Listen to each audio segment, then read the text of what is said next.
Story starts from Quan Yongjin dropped his bag of groceries, gazing up at the sky in confusion as he contemplated the snake he had seen there in his dream. Suddenly, a sharp claw gripped the side of a building. Yongjin was startled, and a dragon's face appeared, looking directly down at him. He panicked, bumping into someone as he turned to run.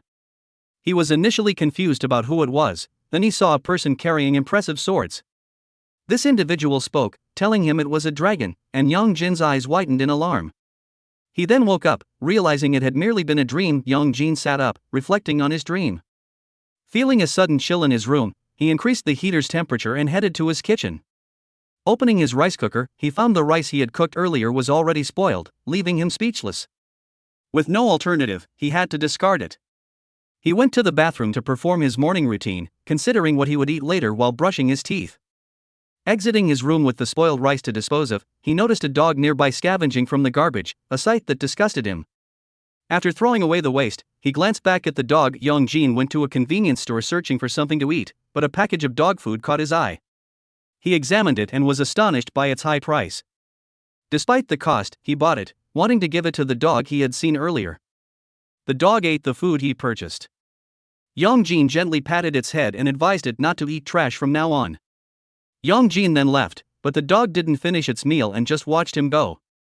People around them were preoccupied with their own activities. Putting on his headphones, Yongjin continued on his way.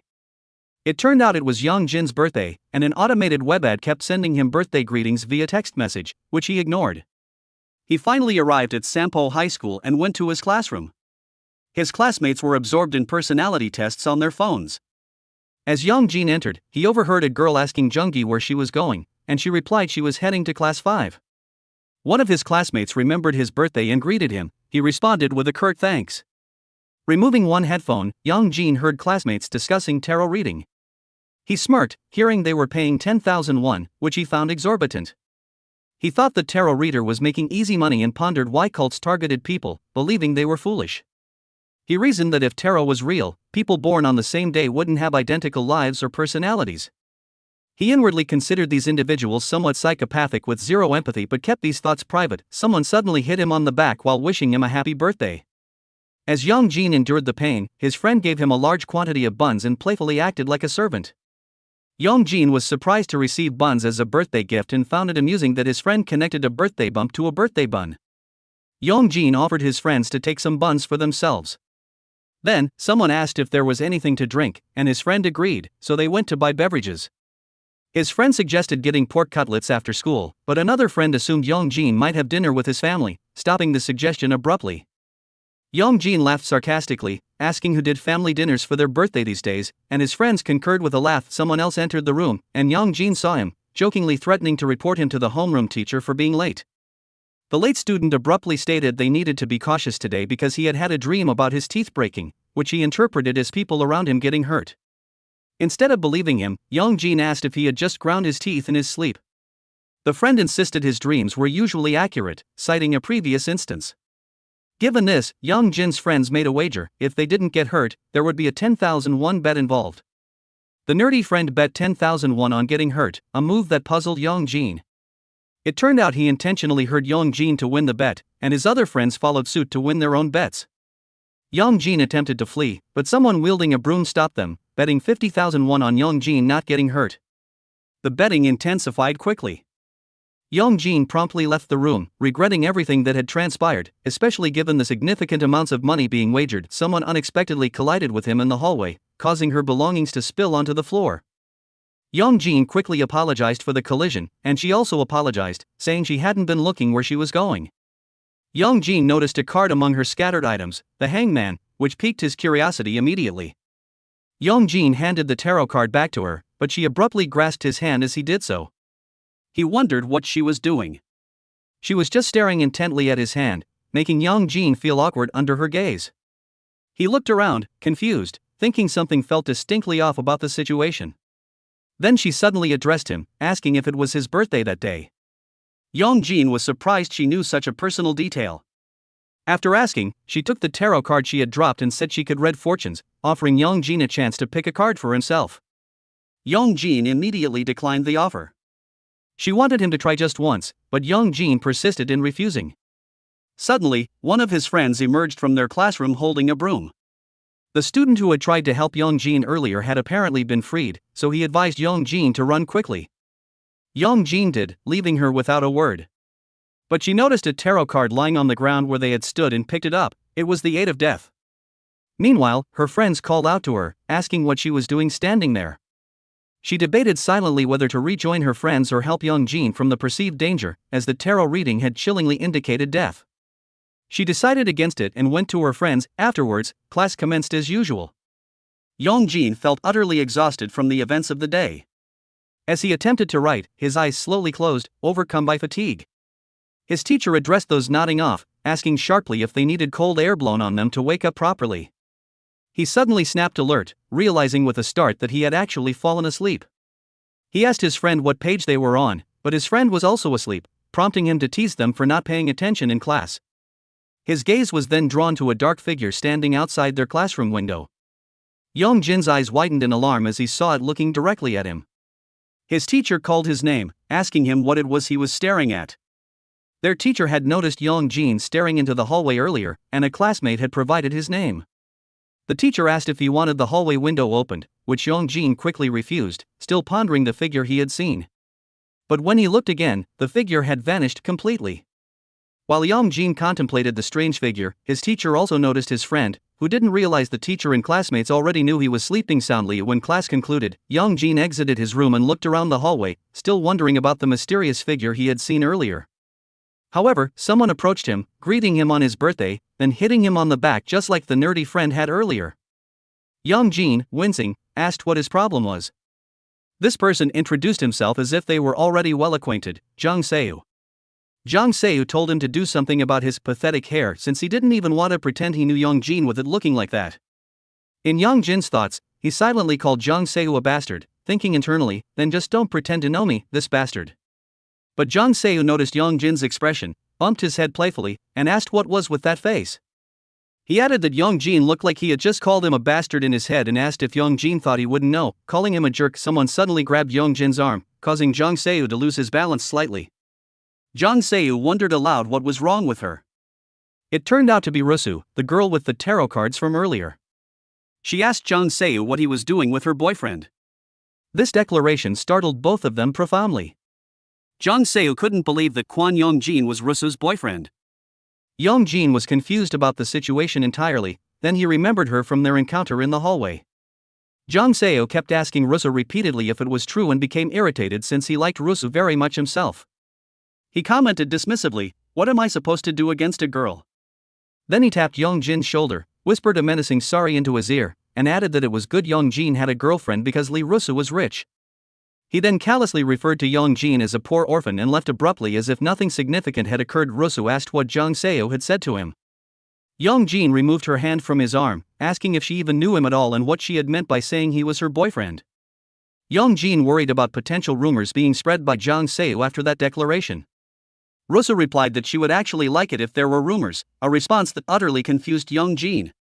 Then she boldly asked Yongjin for a date. Yongjin thought she was seriously doing this as a form of punishment for his earlier refusal, but Rusu seemed genuinely interested in him. However, Yongjin wanted to avoid any more foolish actions, so he declined her offer politely. She was left speechless by his refusal but continued to keep her eyes intently on Yongjin, following him everywhere. Even when he ate lunch the next day, she left a package of strawberry juice on his seat before class. His friends, curious about the interaction, tried to persuade Yongjin to tell them the truth, saying there was nothing to hide between them. They asked directly if he and Rusu were really dating, which Yongjin immediately denied emphatically. Suddenly, someone announced loudly that his girlfriend is here, which immediately drew everyone's attention. Rusu was standing there, smiling directly at him. Yongjin's face turned pale instantly as she consistently appeared out of nowhere, seemingly tracking him. So Yongjin and Rusu went to the hallway to talk in private. Yongjin addressed her, saying, "Hey, stop it before I really get angry." Rusu wondered what the problem was that made him so upset. Rusu advised him to calm down and talk things through, but he refused and told her she had to stop whatever she was doing. Rusu thought he hated her because of his reaction, so she vowed to do better from now on to change his mind. Yongjin was annoyed and stated he didn't need her to do better since they had never dated in the first place. But Rusu just replied simply, "I love you." Yongjin snapped, wanting to end the awkward situation on his terms definitively. He declared he was breaking up with her and that they were strangers from that point on, then he left her standing there. She put her hand to her face, processing what had just happened. Afterwards, the sun began to set outside. Yongjin bought his food before heading home for the evening. He shivered slightly while reading his friend's chat, which was teasing him relentlessly about Rusu. He started to get annoyed as they wanted him to confess about their relationship, even in their group chat where he was still vehemently denying it. But something caught his attention. It was the hungry dog again, eating from the trash cans. Yongjin felt a wave of pity for it but couldn't do anything substantial to care for it since he didn't have enough money himself. Yongjin arrived at his room, noticed the clouds outside were dimming considerably, and decided to go inside to escape the approaching rain. He put his things away as usual. His life inside this room felt somewhat depressing to him. The rain started pouring heavily outside, but Yongjin was worried about the dog out there alone, so he felt he had no choice but to go out for it. The dog was caught in the rain, shivering, so he brought it inside his room. The dog shook itself vigorously, splashing water everywhere, which disgusted Yongjin, and immediately went to his bed, surprising Yongjin as it acted like this was its home. However, he felt a sense of happiness at the prospect of having a companion. He prepared a meal for the dog, feeling pity for it as he always saw it at the trash cans, making him think it must have lost its owner, been abandoned, or perhaps it never had one to begin with. The dog slowly approached Yongjin, then went onto his lap. Yongjin felt a surge of happiness having a companion in his room for the first time. It put its paw on his chest, then started scratching his chest aggressively, which shocked Yongjin instantly. He wondered what was suddenly wrong with it. He decided to stand up to do some house chores, trying to distract himself. However, he suddenly had a feeling someone was peeking in his window. The dog looked at it, so Yongjin looked too, but saw nothing unusual. Someone suddenly knocked loudly at his door, so the dog became alerted and barked ferociously at the sound. Yongjin was confused. No friend would come knocking at 9 p.m. He peeked through the peephole, but it was too dark to see clearly. He was surprised as someone on the other side told Yongjin it was them. Yongjin kept asking who she was, so she replied, asking who else it could be. It was Rusu. Yongjin's face went pale at the realization. He slowly opened the door and saw Rusu standing there, wet from the rain. He asked her how she had even gotten here. She just replied cryptically, referring to the concept of an ex-girlfriend with regrets after being dumped by her boyfriend. Yongjin got annoyed and confused by what she meant by such a strange phrase but noticed her uniform was soaking wet, making her underwear slightly visible through the thin fabric. So Yongjin immediately went to his room to get a towel and threw it at Rusu's face to cover her up. He also gave her an umbrella to protect herself from the rain. They moved forward, stepping out into the rain. Rusu wanted to share the umbrella with him since she was cold, so Yongjin gave her his jacket to wear instead. He asked her how she knew he lived here. She replied bluntly that she had followed him.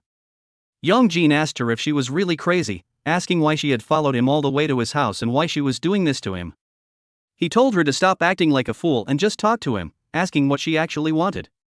Rusu asked him if he told her, would he be willing to give it to her? And Yongjin wanted to listen to her first before committing to anything. Yongjin's eyes widened in astonishment as she plainly said, I want you. This declaration made him speechless, so he asked her again if she was seriously ill or something was wrong with her mind. He ordered her to go home immediately while thinking inwardly if he looked easy to take advantage of. She then asked him if he wanted money instead. This offer directly hit Yongjin's ego hard. She offered a seemingly exorbitant 100,000 won per hour just to hang out with her. Yongjin thought she was just joking, as no student he knew could possibly have that kind of money. But Rusu calmly said she had it, then showed him her bank statement on her phone, which clearly showed she had over 11 million won in her account. Yongjin was speechless at the sight of such a huge amount. Yongjin still thought she was just insane despite the evidence, so he asked her if her parents knew about her making such offers. But she acknowledged Yongjin wasn't refusing her offer outright. She suddenly sent the 100,000 won they were talking about directly to his account. Yongjin was flabbergasted, wondering if he was the one who was actually crazy. He couldn't believe she would do anything for 100,000 won an hour. He even imagined his friends looking disgusted at him for selling his body for money. So he reluctantly agreed, but said they were just going to do this until the bus stopped running for the night, and they absolutely must not act like they knew each other at school during the day. Rusu replied, asking why he was so worried and if he was afraid there might be rumors. She urged him on, saying he could do it even if he didn't have money. She mentioned Yongjin didn't have parents, right? and somehow seemed to think he was also secretly hiding his situation from his friends. She reached out her hand, demanding to be treated well from now on. Yongjin was utterly surprised by everything she said, since all of it was exactly right about his circumstances. Rusa was waiting for him to reach for her hand, but Yongjin took so long to finally hold it, hesitating at first. But he decided he wanted her to just go away and he would give back the money she had sent. He had had enough of her craziness for one night. So he gave her the umbrella she was supposed to use and swore she could do whatever she wanted at school tomorrow. He wouldn't stop her. Yongjin was surprised as she suddenly said she hated money and girls who were acting all expensive. Then she suddenly mentioned that Yongjin was a guy who was about to die soon. Yongjin got confused by what she was talking about, as she kept insisting he would die today. She took the card he had left earlier and showed it to Yongjin, saying her tarot readings had never been wrong, and he was dying today according to the cards. Suddenly, she crashed out, yelling in frustration, seemingly melding at Yongjin to get a grip on reality. She was clearly frustrated, believing Yongjin's pride was unnecessarily high when all he needed to do was give his empty body to her. She threw the card back at his face while asking him why he couldn't understand what she was saying. But Yongjin just kept telling her repeatedly that she was really crazy. She told him he was a body that was going to die anyway, so she demanded Yongjin give it to her instead before it was wasted. But Yongjin still thought she was just talking crazy, nonsensical things. She pulled his hand violently, causing Yongjin to lose his balance, so he fell to the ground. Yongjin asked her what she was doing as the rain kept pouring down on them. Yongjin's eyes couldn't believe what he saw in the puddle reflecting her. Her reflection showed multiple hands holding his hand. Yongjin slowly looked up, then he saw her monstrous, terrifying look in person. He was horrified by her real appearance. She was crying at Yongjin for not holding her hand quickly when she had offered it.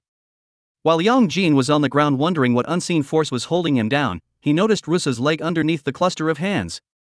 Eventually, her hands let go and asked Yongjin for the last time if he would give his body to her willingly. Yongjin stuttered, unable to speak clearly, so Rusa gave him exactly 3 seconds to answer. She began to count aloud, 1, 2. At 3, instead of answering, he instinctively ran away from her as fast as he could, so she immediately chased him. She was so desperate to take Yongjin's body for her own. He wondered if this was just another terrifying dream. Suddenly, he noticed the monster preparing for an attack, so he was caught off guard and lost his balance. Her attack didn't land directly on Yongjin, but he was slowly losing consciousness from the shock and fear. She grabbed him, glad that she had finally caught Yongjin. She somehow slipped on discarded banana peels, causing her to lose her balance and stumble violently to the ground. Yongjin recovered quickly while enduring the pain from his fall. The monster began to move again, getting back on its feet. Then Yongjin realized with chilling certainty that this wasn't a dream after all. Once he got caught by her, he would be dead for sure. Luckily, he noticed a small alley nearby. He rushed into it, hoping to escape. He gasped for air after being exhausted from running for a long time. He tried to recover from his exhaustion while catching his breath. He looked around the narrow alley to check if she was still chasing him, but luckily, no sign of her could be seen immediately. He thought she wasn't able to get in since this place was too narrow for her monstrous form, so he sat down to rest for a while, feeling a momentary sense of relief. But he was surprised as he suddenly heard her voice asking chillingly if he had thought she couldn't come in there. It turned out that she had somehow crammed herself into the space above him, looking down. Yongjin was frightened beyond words. She began to get annoyed by his repeated attempts to escape. Yongjin tried to run again, but his legs wouldn't move due to shock and terror. Because of that, she was able to catch him easily. She personally attacked him with these cruel words, speaking about his circumstances. In a dirty semi-basement room with no mom or dad, you're hiding from your friends because you're ashamed too. It's miserable. Why do you even live? Yongjin desperately begged for help, as he couldn't do anything to resist her, but the place was too dark and narrow, and it seemed no one could hear him. Yongjin cried as she was telling him that he didn't have anyone who would come to help him in this situation. She advised him to just give up now in order not to struggle to live anymore. But Yongjin shoved her hand away and tried to run away again, despite his terror. She got annoyed by his stubbornness and refusal to give up. In his mind, he desperately wanted to live, no matter how hard his life was. She kept telling him that she just wanted his body and wanted to make it easier for him by taking it, just like Rusa had seemingly wanted to do. Yongjin slowly reached the end of the alley, but she began to rush towards him, causing her to forcefully catch Yongjin's left arm. Yongjin didn't realize in the moment that his hand had actually been cut off by her grasp. She was surprised that Jin wasn't in her hand, so she looked and saw only his severed hand instead. She instantly regretted what she had done but blamed Jin for running away from her in the first place. She went crazy after ruining everything. Jin's body that she had liked the most had been damaged irreversibly. So she crashed out in frustration, looking for an answer to solve this problem. She went crazy, destroying anything around her in her rage. Meanwhile, Jin slowly moved his remaining body, barely conscious. He was thinking if he was really going to die like this, but he was also contemplating if he really needed to continue living in the hell that was his daily life. This internal conflict made him start to accept his destiny to die there in the alley. Then he remembered his friend who had spoken about his ominous dream earlier that day. The monstrous figure went to Jin's dying body. She knew there was no purpose in taking his damaged body anymore, so she decided to destroy him entirely instead. As she opened her mouth to consume him, Jin just closed his eyes, accepting his fate completely. But all of a sudden, someone ran towards him from the entrance of the alley. It was the dog he had fed. Then it suddenly lunged ferociously at her.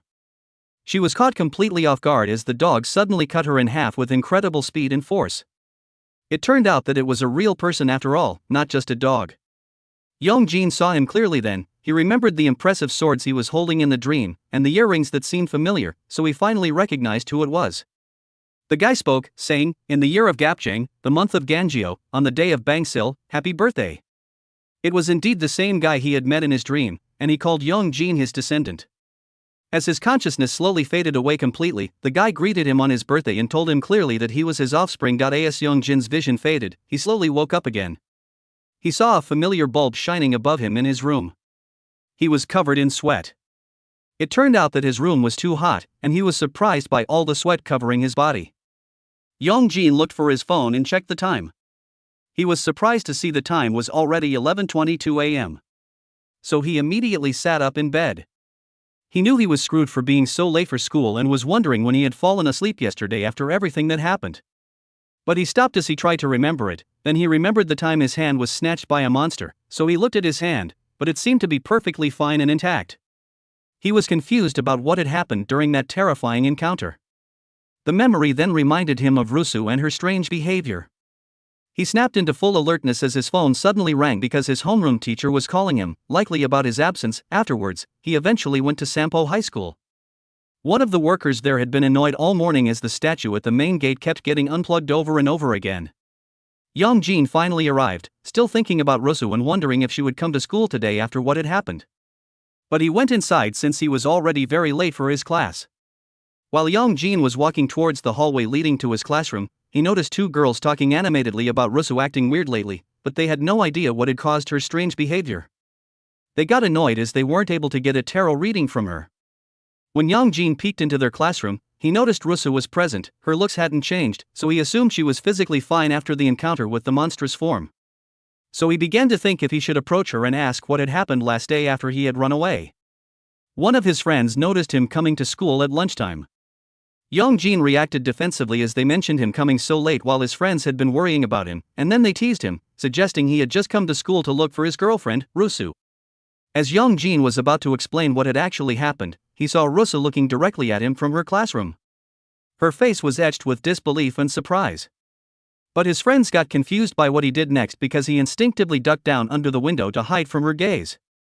They thought he just got overly excited from making eye contact with Rusu. Jin was desperately trying to hide himself from her while his friend just thought he was being pathetic. As class finally began, Jin still couldn't move on from the events of the previous day. He didn't remember exactly what had happened after his hand was severed because he was sure that he had definitely been seriously hurt, but he didn't remember a single thing after that, not even how he had gotten home. And he was sure it wasn't just a dream since the encounter with the monster felt too real and made a terrifying kind of sense. However, the thing that truly made him believe it was real was the 100,000 won he had received from Rusu. He was wondering if he should ask her about what had transpired after he lost consciousness. After the class concluded, he decided not to ask since her arm looked fine after all, seemingly unaffected by the previous night's events. Later on, Jin went to his homeroom teacher's office. His homeroom teacher was assuring him if there was nothing actually wrong and he had just simply overslept. Jin agreed with the teacher's assessment, and the homeroom teacher believed him.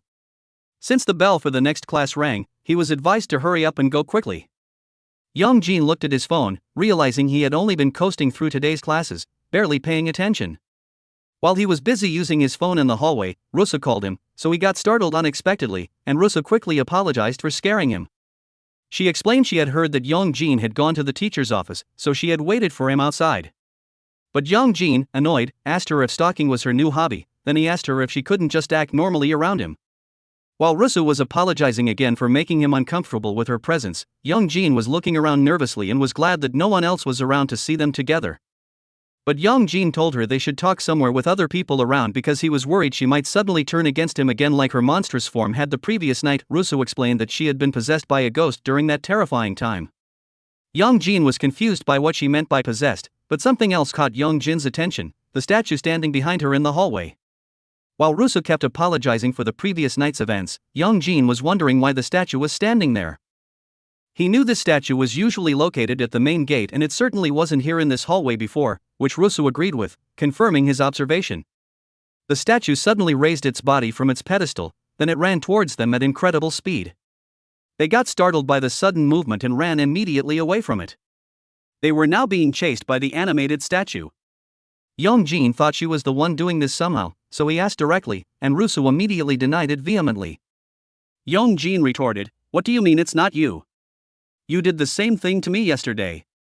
So Rusu replied, insisting she could explain everything. She explained it was caused by a ghost called Sanaki and she wasn't controlling it, but Yongjin, panicked, told her to shut up and just run faster. Yongjin knew the statue would catch them at this rate, and Yongjin noticed a ball rack nearby. So Yongjin had an idea. He grabbed the ball rack, pushing it over to make the balls scatter all over the place in the statue's path. It hurled the balls towards the statue, but it suddenly jumped easily over the scattered balls, then it landed perfectly on the other side, continuing the chase. Yongjin and Rusu were exhausted from running for so long. As Yongjin wanted to reach somewhere with more people around for safety, she grabbed something from her pocket. She wanted to use it on the statue to stop it.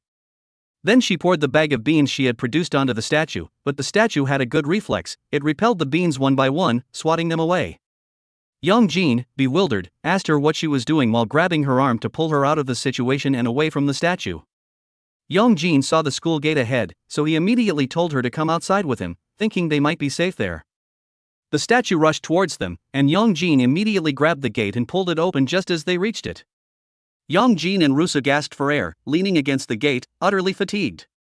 The statue stopped just outside the gate, staring intently at them. While Yongjin and Rusu were so tired from the long chase, they saw the statue seeming to leave, thinking if it had finally given up its pursuit. But Rusu got surprised again when she saw the school flag raising up the flagpole, so she called out to Yongjin because the statue wanted to use the flagpole to do a pole vault and jump over the gate after them. Yongjin saw it, thinking it was crazy behavior for a statue, so he looked around desperately and he saw a cart beside them.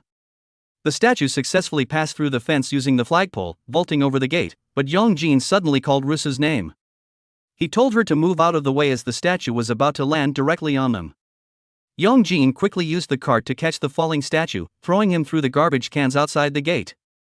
They got disgusted by the terrible smell of trash that lingered on its body after its impromptu landing. The statue stood up from the garbage, glaring menacingly at Yongjin and Rusu.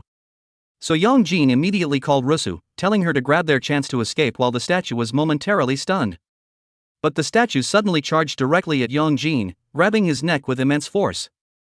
Yongjin couldn't do anything to resist as the statue choked him, lifting him off the ground. It gave him a death stare as Yongjin slowly lost his breath, unable to breathe. Rusu, seeing his plight, took an amulet from her pocket. She called the statue's attention loudly, then she threw the amulet directly at it.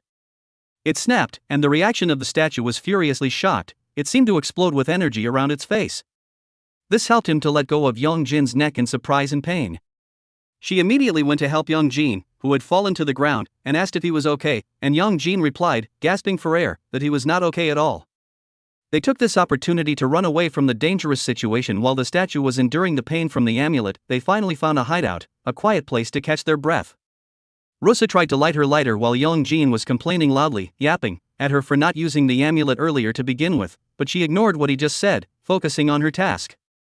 After trying to light up something with the lighter, Yongjin, curious, asked if she was smoking. She replied, "No, it's incense."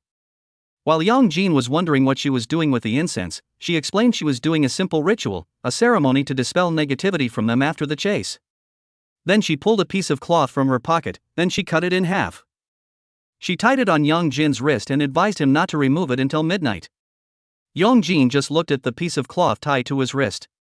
He then said bluntly, "You're really weird, you know that?" She replied that she understood his suspicion, but she really hadn't done anything to cause the events. She asked if they could talk more after school, maybe. But Yongjin immediately refused the offer. He sighed, then he told her, "Fine, let's say you were possessed by a ghost yesterday and today was just a coincidence with a statue. The fact remains that ever since getting involved with you, weird stuff keeps happening to me." Rusu was trying hard to clean herself up, getting rid of the trash smell from her encounter with the statue. But Yongjin had enough and thanked her sincerely for saving him from the statue. But before he left, he declared that none of this would have happened if it weren't for her in the first place, so he advised her sharply to stop pretending they knew each other in the future. Rusu was speechless as Yongjin left abruptly. She felt bad that Yongjin didn't believe her after all. As the sun set that evening, Yongjin finally arrived at his apartment. When he was about to open his door, he remembered the piece of cloth that was still tied to his hand. This reminded him of the word she had said earlier about it protecting him. But Yongjin didn't believe in such things, so he pulled it off and threw it away dismissively. Yongjin got inside, opening his lights. He got startled to see the dog from yesterday sitting on his bed. Yongjin was confused at first, but he remembered him after all. He thought the dog must have been here the whole time he was gone, so he must be hungry. They just stared at each other for a moment. Then Yongjin decided to get food for him. Just like before, he served him the same food he had given him yesterday. The dog immediately went for it while Yongjin headed to his bed. While he was busy on his phone, he suddenly heard a voice say, "It's this again. Bring some proper food."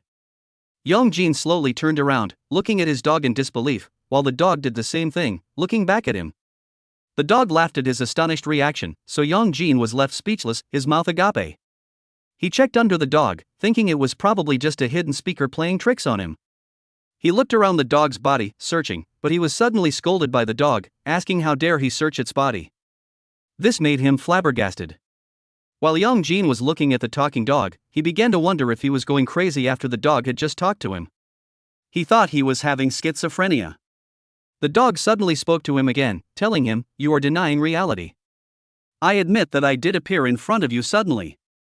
Then it opened his drawer using telekinesis, and a uniform flew out, landing squarely on his face. Yongjin wondered what it was. Upon checking, he saw blood on it, which scared him immensely. The dog then asked if he remembered now about what had happened yesterday after his hand was severed. Yongjin grabbed his shoulder, shocked with disbelief at the implication. The dog knew Yongjin had too many questions on his mind, like how it could walk and talk, since this was the first time it had ever happened to him. Yongjin started to get dumbfounded by the impossibility of the situation. Then the dog advised him to try calling someone else besides him, which made Yongjin wonder what it meant about someone else. The dog specifically referred to his mother. It said it needed to understand the situation from Yongjin's family's perspective. But Yongjin told him he didn't have anyone like that. This surprised the dog, asking him if he was saying his family was gone. The dog tried to ask him about other family members, and Yongjin replied he didn't know of any. While the dog was looking at Yongjin, it wondered why he acted like this even though it had saved his life, and it didn't think it had come to the wrong place to fulfill its purpose, so it wondered what on earth had happened in the world while it had been away. The dog seemed to have had enough of his confusion and asked him sharply why he hadn't even thanked it for saving him when he was dying in the alley. Yongjin replied incredulously, "Saved me? You? You're a monster too?" The dog sighed dramatically, asking Yongjin how dare he say such a thing to him after being saved. Then it revealed it was his ancestor. Yongjin was surprised to hear that his ancestor was a dog, so Yongjin thought he was originally a dog himself. But the dog called him an idiot while telling him it was not a dog, which Yongjin was still confused about, thinking he needed it to give him a mirror to realize what it was right now. He told him that it was not this dog's body that was talking, but he could only hear its voice speaking through the dog. Yongjin asked why its mouth was moving then, and it replied because it was in a dog's body now, which Yongjin responded to by asking directly, "You're telling me you're a dog?" The dog explained if it only had a human body to inhabit, it wouldn't be like this, communicating through an animal. So Yongjin thought his ancestor was a ghost, trapped without a body. His ancestor started to get irritated by his apparent dumbness.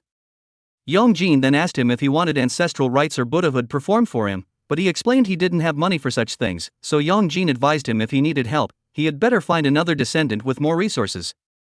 His ancestor started to sniff around Yongjin's bed like it was looking for something specific.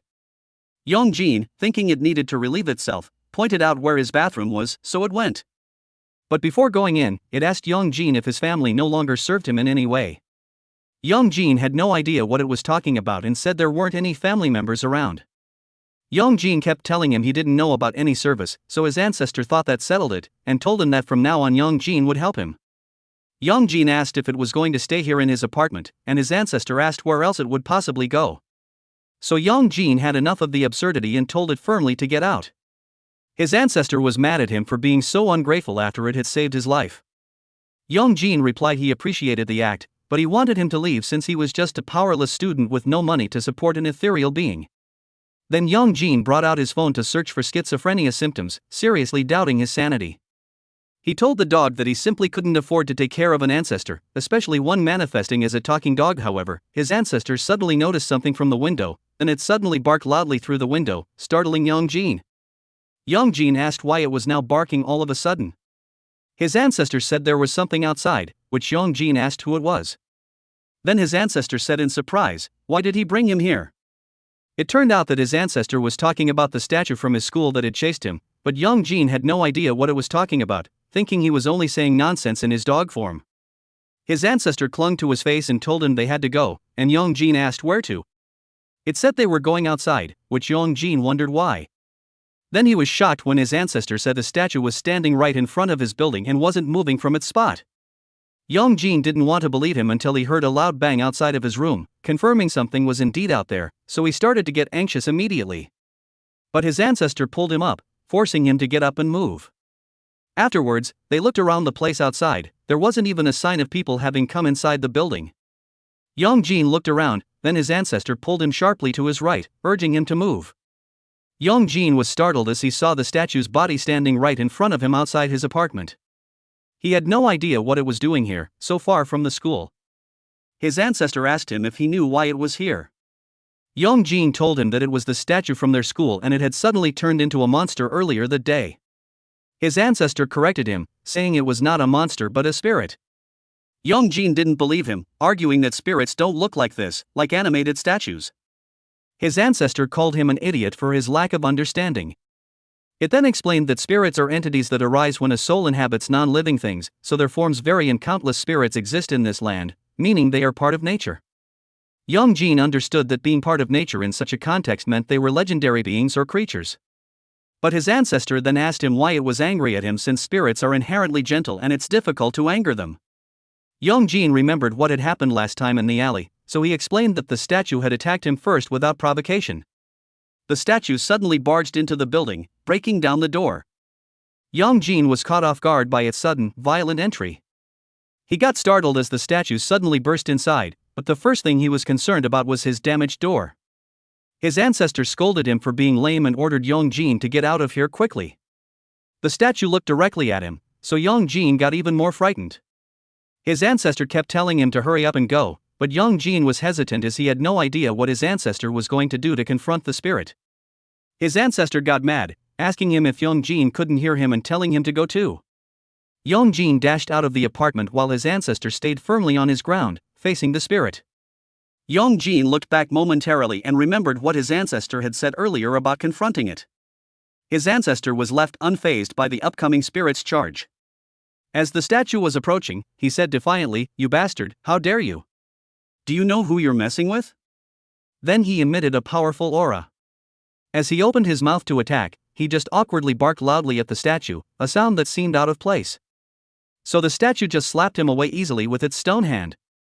His ancestor couldn't do anything effective, as he wasn't able to utilize his power like the last time, in his dog form. So they had no other choice than to run away from the charging statue. Yongjin wondered what had just happened to his ancestor's power, but it refused to answer, only saying it seemed unable to use its full power. Instead, it asked him why he was still here, and Yongjin replied that it had barely been 10 seconds since his ancestor had told him to run. Yongjin then asked him how he had even saved him yesterday in the alley, as he seemed unable to do anything effective right now. His ancestor got mad, thinking Yongjin was mocking him for his current powerlessness. All of a sudden, the statue caught Yongjin again, its stone hand grabbing him. Luckily, his jacket slowly slipping off saved his life by allowing him to momentarily escape the grip. The statue stared at his jacket and slowly began wearing it, adorning itself with his clothing. His ancestor was telling him to hurry and get up and run. As the statue wore his jacket, Young Jin knew something bad would happen next, anticipating its next move. It got into a sprinter's preparation position, lowering itself as if ready to race, so they rushed to get away from it. The statue dashed forward with incredible speed, but an invisible wall suddenly stopped him dead in his tracks. Rosso had helped them by suppressing the statue's movement with some unseen force. They were surprised when they saw Rosso standing nearby, holding a speaker. Young Jin couldn't believe that Rosso was here at his apartment building. It turned out that she was playing a powerful Buddhist chant from YouTube and maximizing the volume using the speaker she held, which seemed to affect the spirit. A strange flame suddenly enveloped the body of the statue after she played the chant. Young Jin had no idea what was happening, wondering what that strange effect was. Young Jin noticed his clothes were getting burned along with the statue's body. Rosso continued playing the chant from her phone while Young Jin tried his best to understand what was happening to the spirit statue. Then Young Jin's ancestor seemed to be thinking, wondering if she could finish the ritual. Young Jin looked at the dog with disbelief on his face at the strange turn of events. But there was another problem coming. The spirit statue was still able to move despite the flames and the chanting. It glared menacingly at them. Rosso got frightened by its intense gaze. She slowly backed up away from it. All of a sudden, it lunged towards Rosso with clear killing intent. Young Jin stepped in front of her, using himself to block the spirit statue's charge. This pushed them both away forcefully, slamming them against a wall. Young Jin was enduring the pain from his abdomen where he had been struck while Rosso worried about his condition.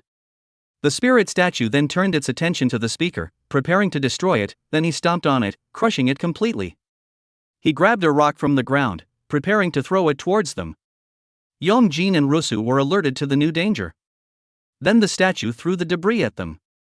They were unable to do anything to defend themselves other than taking all the rocks hitting their bodies. It scratched their bodies painfully. After that, Young Jin and Rosso fell to the ground, injured and exhausted. He tried to call Rosso's name, but she wasn't responding to his calls. His body was aching all over after taking the damage. The spirit statue slowly approached them, so Young Jin noticed its movement and knew the danger wasn't over. Then he heard the crackling noise of a lighter. He turned around and saw Rosso trying to light up the incense stick she had with her. She told him that he had to run away from the situation, but Young Jin didn't want to leave her behind. As he looked above her, he saw the spirit statue was carrying a car, preparing to throw it. So Young Jin dashed in to help her out, putting himself in danger. He remembered his ancestor's words where he had been the one who told him to come out earlier. As he was approaching the statue, he wanted to ask his ancestor for help. Then he screamed "Ancestor" from the top of his lungs while jumping in front of the spirit statue, ready to face the car. He thought he was surely going to die then, but he suddenly teleported from nowhere. He wondered where he was, full of confusion about this strange place. He looked around and saw no one else around him. He called out Rosso's name and his ancestor's name, hoping for a response. Someone suddenly approached him, telling him he finally seemed a bit desperate. Young Jin got confused by the voice and turned around, thinking it was his ancestor. But instead of seeing a dog, he saw a guy in dark clothing standing before him. The figure was slowly approaching Young Jin while Young Jin was still confused, so Young Jin asked who he was. His ancestor replied, asking if he didn't even recognize his voice, calling him descendant. Young Jin realized this was the real appearance of his ancestor. He was surprised as he was seeing a real, powerful being. His ancestor suddenly teleported at his back and said, "Yes, it's me, your ancestor." Young Jin got surprised by the sudden appearance behind him. His ancestor vanished into thin air briefly while then reappearing holding Young Jin's hand firmly. He said there were 12 gods from the beginning of time. He revealed that he was one among them. He declared he was known as the god of dragons who rules over all dragons. While he was putting a magic mark on Young Jin's hand, he revealed his name as Jin. He swore to lend his strength to Young Jin, and in response, Young Jin summoned a weapon from his hand, the sword he had seen in his dream. Rosso, who had also been teleported there, got surprised to see this manifestation. Young Jin dashed forward with determination, ready to finish off the monster. The spirit statue threw the car towards them, but Young Jin easily cut it in half with his newly summoned sword. The spirit statue got surprised by his power and was almost cut by Young Jin's swift movement. Rosso worried about Young Jin after he stumbled slightly. Yongjin was confused after his weapon effortlessly split the car in half, unsure of his own power. All of a sudden, Jin asked him sharply what he was doing, wasting time. He reminded Yongjin to get up quickly before he got eaten by the spirit statue, which was still a threat. Yongjin tried to carry the sword, but it was too heavy for his small, normal human body. He suddenly noticed the spirit statue approaching again. It bumped Yongjin forcefully. This pushed him away, sending him flying through some trash cans.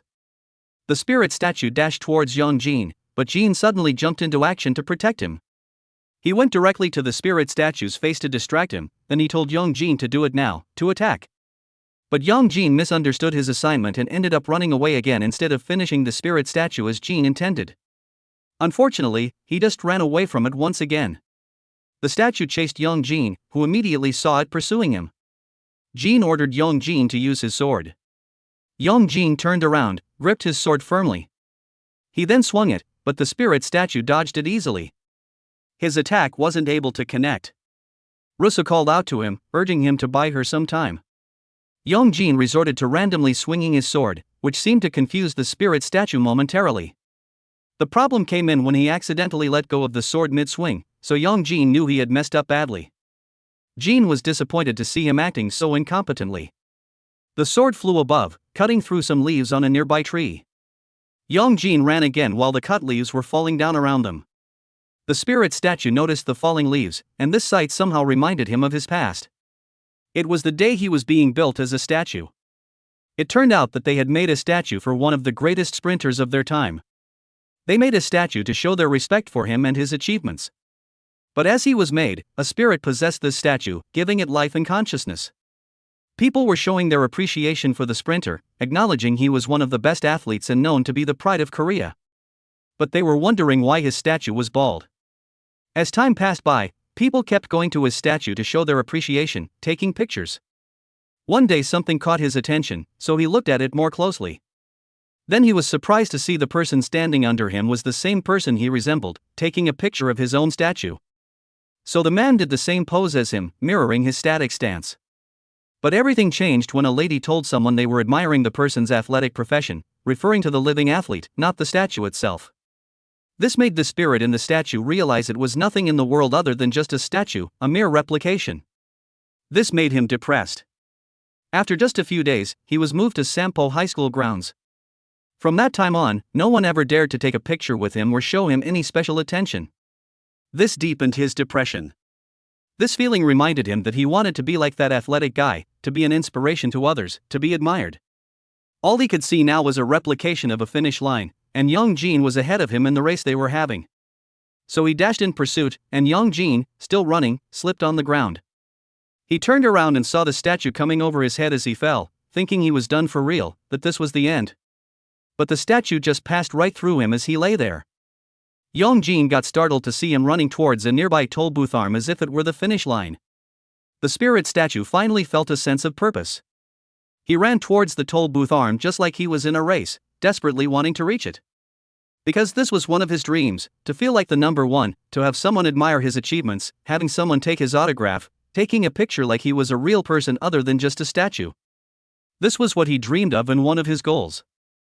Yongjin and Rusu were dumbfounded after the spirit statue vanished just like that. Once it reached the toll booth arm, Jin started to think and explained that the statue seemed to have achieved its purpose and returned to its place of origin or rest.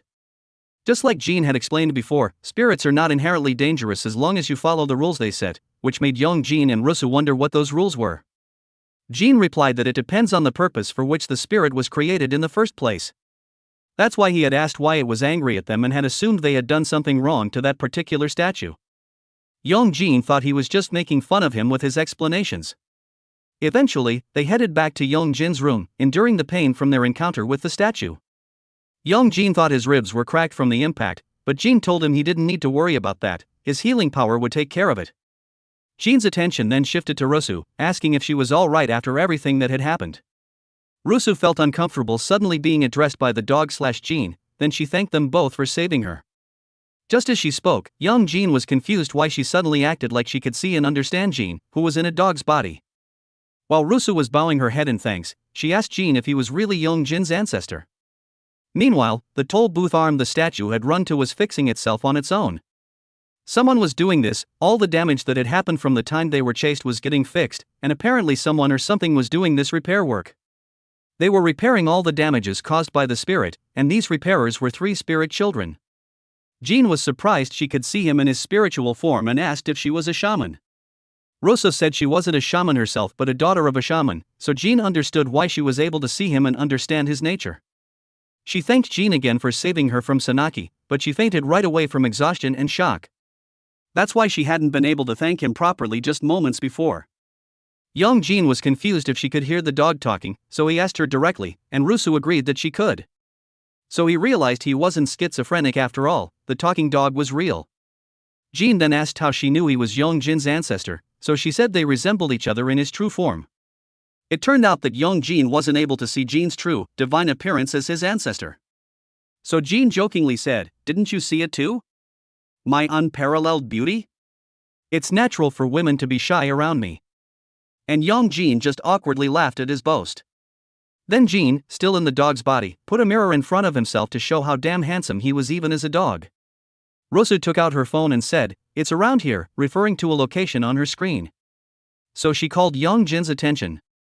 She used a phone application that had a filter, and it put a carrot and cat ears on Young Jin's face on the screen. Then as Jean turned around, the same filter image popped up beside Young Jin's face on the screen, representing Jean, so he got startled to see it appear. He thought it was only a bug in the app. So they tried it again and ordered Jean to move next to Young Jin so the filter would detect him. Jean tried to swing around to feel his spiritual body and make the filter work, but Jean was just a spirit and couldn't be detected by a phone filter. Night finally came, it was already 9 p.m. Young Jin asked Rusu if she wasn't going home since it was already so late. Rusu said she couldn't, which Young Jin wondered why. She revealed that her mom was possessed by a demon just like she had been before. Young Jin was surprised when Rusu said her mother was powerful enough to summon Sanaki, the ghost that had possessed her.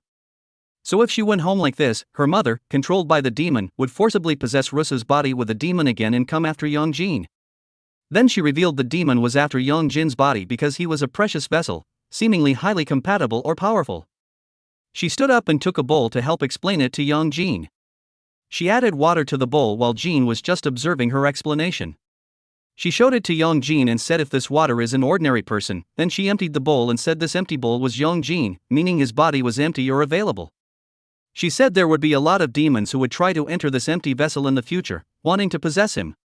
Rosa knew she couldn't explain it properly, but to make it short, the demon that possessed her mother wanted Young Jin, and he was surprised to hear it. Jin interrupted their conversation and said to Young Jin, "You know everything is happening because of you," referring to his own power or nature. So Young Jin remembered those days he was blaming Rusu for getting chased by a spirit, realizing Jin was saying it was actually his fault. Jin added that nothing would have happened before his birthday, implying his birthday or something related to it had activated his power or vulnerability. Rusu got speechless at Jin's statement. Then she came towards Jin. She kneeled before him, asking Jin to help her save her mother.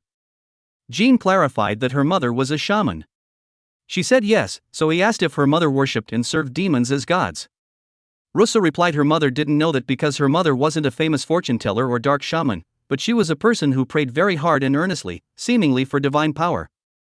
Then one day she came back saying she had received a sacred spirit. After that, their shrine, which had almost no visitors, became renowned for being so accurate in fortune-telling that it was fully booked for a year in advance. But for Rosu, sensing its true nature, it wasn't a god that had possessed her mother, but something else entirely.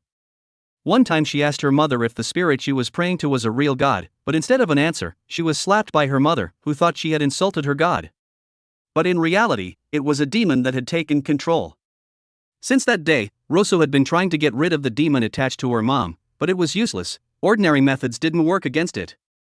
In the end, the demon summoned Sangi, likely Sanaki, and forcibly possessed her, Rosu, temporarily. Jin said it was a shaman spirit or linked to shamanic power, that's why ordinary methods didn't work against it. Jin decided to help her since she had been brave trying to protect Young Jin even at the cost of getting hurt herself. Jin asked Young Jin if it wasn't only right to help and lend a hand in this situation, suddenly asking for his agreement, so Young Jin had no other choice and accepted the responsibility. After all that explanation, Jin advised them to go to sleep since it was very late today. But Young Jin asked Rusu what she was doing, and Rusu said she was going to sleep here in his room. She asked her why she was sleeping here, and she replied she couldn't go home because of the demon possessing her mother. But Yongjin tried to ask her why she couldn't go to a friend's place instead. But she replied simply that she didn't have any friends. Yongjin asked about the girl with the roller on her head, the one he had seen with Rusu at school, assuming they were friends. Rosso said she wasn't her friend but Sangeki's friend, implying a connection to the spirit that had possessed her. It turns out that Yongjin had an INFJ personality type, with the introverted, intuitive, feeling, and judging traits, an MBTI, a Myers-Briggs type indicator, a pseudoscientific self-report questionnaire that claims to indicate differing psychological or personality types. Rosso asked him one more time if she could sleep at his place, a simple request. But Yongjin refused, though she swore she was just going to sleep and wouldn't cause any trouble. While Yongjin kept complaining, melding, Jin thought they were going to have a cohabitation situation, so Jin decided to leave the room for them, which Yongjin asked him what he was talking about, referring to in leaving. Rosu asked Yongjin if she could borrow some pants to sleep in. She was willing to accept anything he had, even old clothes he wanted to get rid of. Afterwards, Yongjin reluctantly let her sleep in his room. That night, Rosu started to have a nightmare. In the dream, her finger was cut by her mother. She kept apologizing and accepting her mistake for whatever she had done wrong. Her mother gave her a wicked smile while leaving the room. Then she locked Rusu inside the room in the dream. Inside of this room, there was amikuji, fortune-telling papers, binded all over the walls and surfaces of the room. She hit the door, desperately trying to get out, but she couldn't do anything while trapped inside the room. And there was a bloody kimono lying inside as well. However, there was a vase beside the kimono with broken emoji papers scattered around. As Rusu was crying in her nightmare, she noticed a spirit coming towards her. Then this spirit asked if she could count on her, seeking her help or alliance. Jin heard her murmuring in her sleep because Rusu was crying so hard. But eventually she calmed down because Jin, in the dog's body, went beside her to repel all the negative energy causing the nightmare. On the other side, in the real world, Rusu's mother was still worshipping her so-called god. She scattered rice on her table to determine the future through divination. Then her eyes widened in shock to see what the rice patterns meant, so she slammed the table and called Rusu a rotten girl for interfering with her plans. She wondered angrily where Rusu was right now. She swore that she would lock her up when she returned, and a bunch of spirit babies were running towards her, eager to serve the demon. Later that day, Yongjin woke up. It was already 8:46 a.m., much later than he intended to wake. He stood up immediately and headed to his bathroom. But as soon as he opened the door, he saw Rusu also preparing for the day, so he slammed the door shut instantly, startled. Yongjin was so shocked since this was the first time she had been with a girl in his room like this. Later that time, Yongjin was preparing to leave his apartment. Rusu asked him where he was going, so he said there was no food in the fridge and he needed to buy some. He was low-key mad at Jin, who was complaining about the food being too plain, and annoyed that Rusu was acting like a guest too, expecting food. While Jin was demanding for better food than the dry kibble he was being offered, Yongjin was getting increasingly annoyed by the situation. Rusu wanted to go with him to the store, so Yongjin reluctantly let her do what she wanted, deciding it wasn't worth arguing. They headed out, and Yongjin threw the trash through the garbage chute. Rusu complimented Yongjin for seeming like a grown-up because he was taking care of things. But Yongjin didn't think he was really that kind of person. Yongjin felt awkward walking with her and low-key looked at Rusu, feeling bad for treating her so badly the last time they saw each other in the hallway at school. He remembered those harsh words he had spoken, telling her none of this would have happened if it wasn't for her, and he didn't believe it was entirely true now, so the guilt was eating him alive. Yongjin suddenly stopped walking. He called Rusu's name, wanting to say something, but he felt a bit cringing about apologizing. But he somehow managed to apologize to her anyway. Rusu had no idea why he apologized, so Yongjin pointed out the harsh words he had said to her and getting her involved in dangerous situations. Rusu was flabbergasted from hearing those words, surprised by his apology. He also thanked her for helping him. Yongjin shivered slightly due to embarrassment after admitting his feelings. Rusu suddenly peeked underneath his jacket and told Yongjin he really was a grown-up now, acknowledging his maturity. Afterwards, she accepted his apology gracefully. She added that even if it wasn't intentional, she did make things hard for him, and he was helping her now even though it wasn't his problem. Yongjin swore he would do his best to help. They finally arrived at T-Mart, the convenience store. As Rusu grabbed a package of lemon sour candy, Yongjin asked her why she was buying this particular item, to which she replied it was for him to eat when his blood sugar dropped, showing concern for his well-being. Rusu asked if there was anything else he needed, but Yongjin started to think they had already taken too many stocks from the shelves. Yongjin acknowledged to her that they couldn't buy all of this since they didn't have much money. Rusu willingly said she was going to pay for everything he needed, but Yongjin got surprised why she was buying all of this stuff for him. She wanted to compensate him for his help and consider it as his exorcism fee for dealing with the spirits. Afterwards, Yongjin couldn't believe he had bought so many groceries. It was much more than he usually got. Rusu complimented Yongjin, saying he seemed to be good at cooking, seeing all the ingredients he chose. But for Yongjin, he thought his cooking didn't taste that good to himself, so in order for Yongjin not to get offended by a direct compliment on his cooking skills, she advised him that if he could make food taste bad with these ingredients, that would actually be impressive in its own way, implying his cooking must be at least decent. Yongjin got startled as he suddenly saw one of his best friends, Yahello, in the store.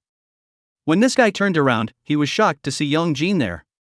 He noticed Rusu was alone at this place, seemingly waiting. Rusu awkwardly greeted him, slightly confused.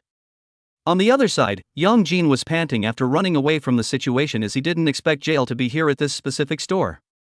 He suddenly remembered Rusu was still there and assumed she would manage to come on her own somehow. When Yongjin looked at his phone, he saw Yahello's message calling their attention in a group chat. Yahello had spread the news to everyone that he had met Yongjin's girlfriend and he had even talked with her. Yongjin couldn't believe what was happening with his friends spreading rumors. He continued on his way, heading home. But as he was walking, someone was approaching him. It was right behind him, slowly reaching out towards Yongjin. But suddenly, a soccer ball hit his head from out of nowhere. Yongjin got startled by what had just hit him. A kid with the same look as him, the same eye shape or expression, had done this. Yongjin asked why he had thrown the ball at him, but instead of answering his question directly, he just said to be careful, which made Yongjin confused, so he told this kid that he must be the one who should be careful and not him. The kids around this kid were trying to calm Yongjin down and said they were just worried about him, implying there was something dangerous around Yongjin. Moreover, they left, advising Yongjin to be careful next time, and Yongjin, still confused, agreed to their strange advice. He thought these kids were just punks messing with him. The kid looked back at him over his shoulder, which made Yongjin wonder what was with him and his strange behavior. Then he just turned around and walked away with his friends. Yongjin was full of confusion about what had just happened. Meanwhile, Rusu was still looking for Yongjin after their encounter with his friend Yahello. When she checked her phone, an old man was approaching her, but this man wasn't an ordinary person. Rusu suddenly vanished into thin air, abducted by the old man. Meanwhile, at Yongjin's apartment, Jin was sleeping peacefully in the dog's body, but he suddenly woke up as Yongjin came in. But he was confused why Yongjin was alone, so he went to Yongjin and asked why he was the only one coming in without Rusu. Yongjin replied that she would be here soon, assuming she was just delayed. But 15 minutes later, Rusu wasn't coming back, so he called her on his phone. Unfortunately, she wasn't answering her phone, so Jin felt there was something wrong about to happen. Yongjin went out of his room trying to look around outside for her. But as he looked on his right, he saw Rusu coming, so he immediately went towards her, relieved. She asked him where he had been. Yongjin replied that he had felt weird running into Yahello at the store, which Rusu asked who that was. Yongjin said he was his friend, the one with glasses. But she weirdly replied about him being the bad one? She corrected herself, saying no, not really, but he definitely teased me about their supposed relationship.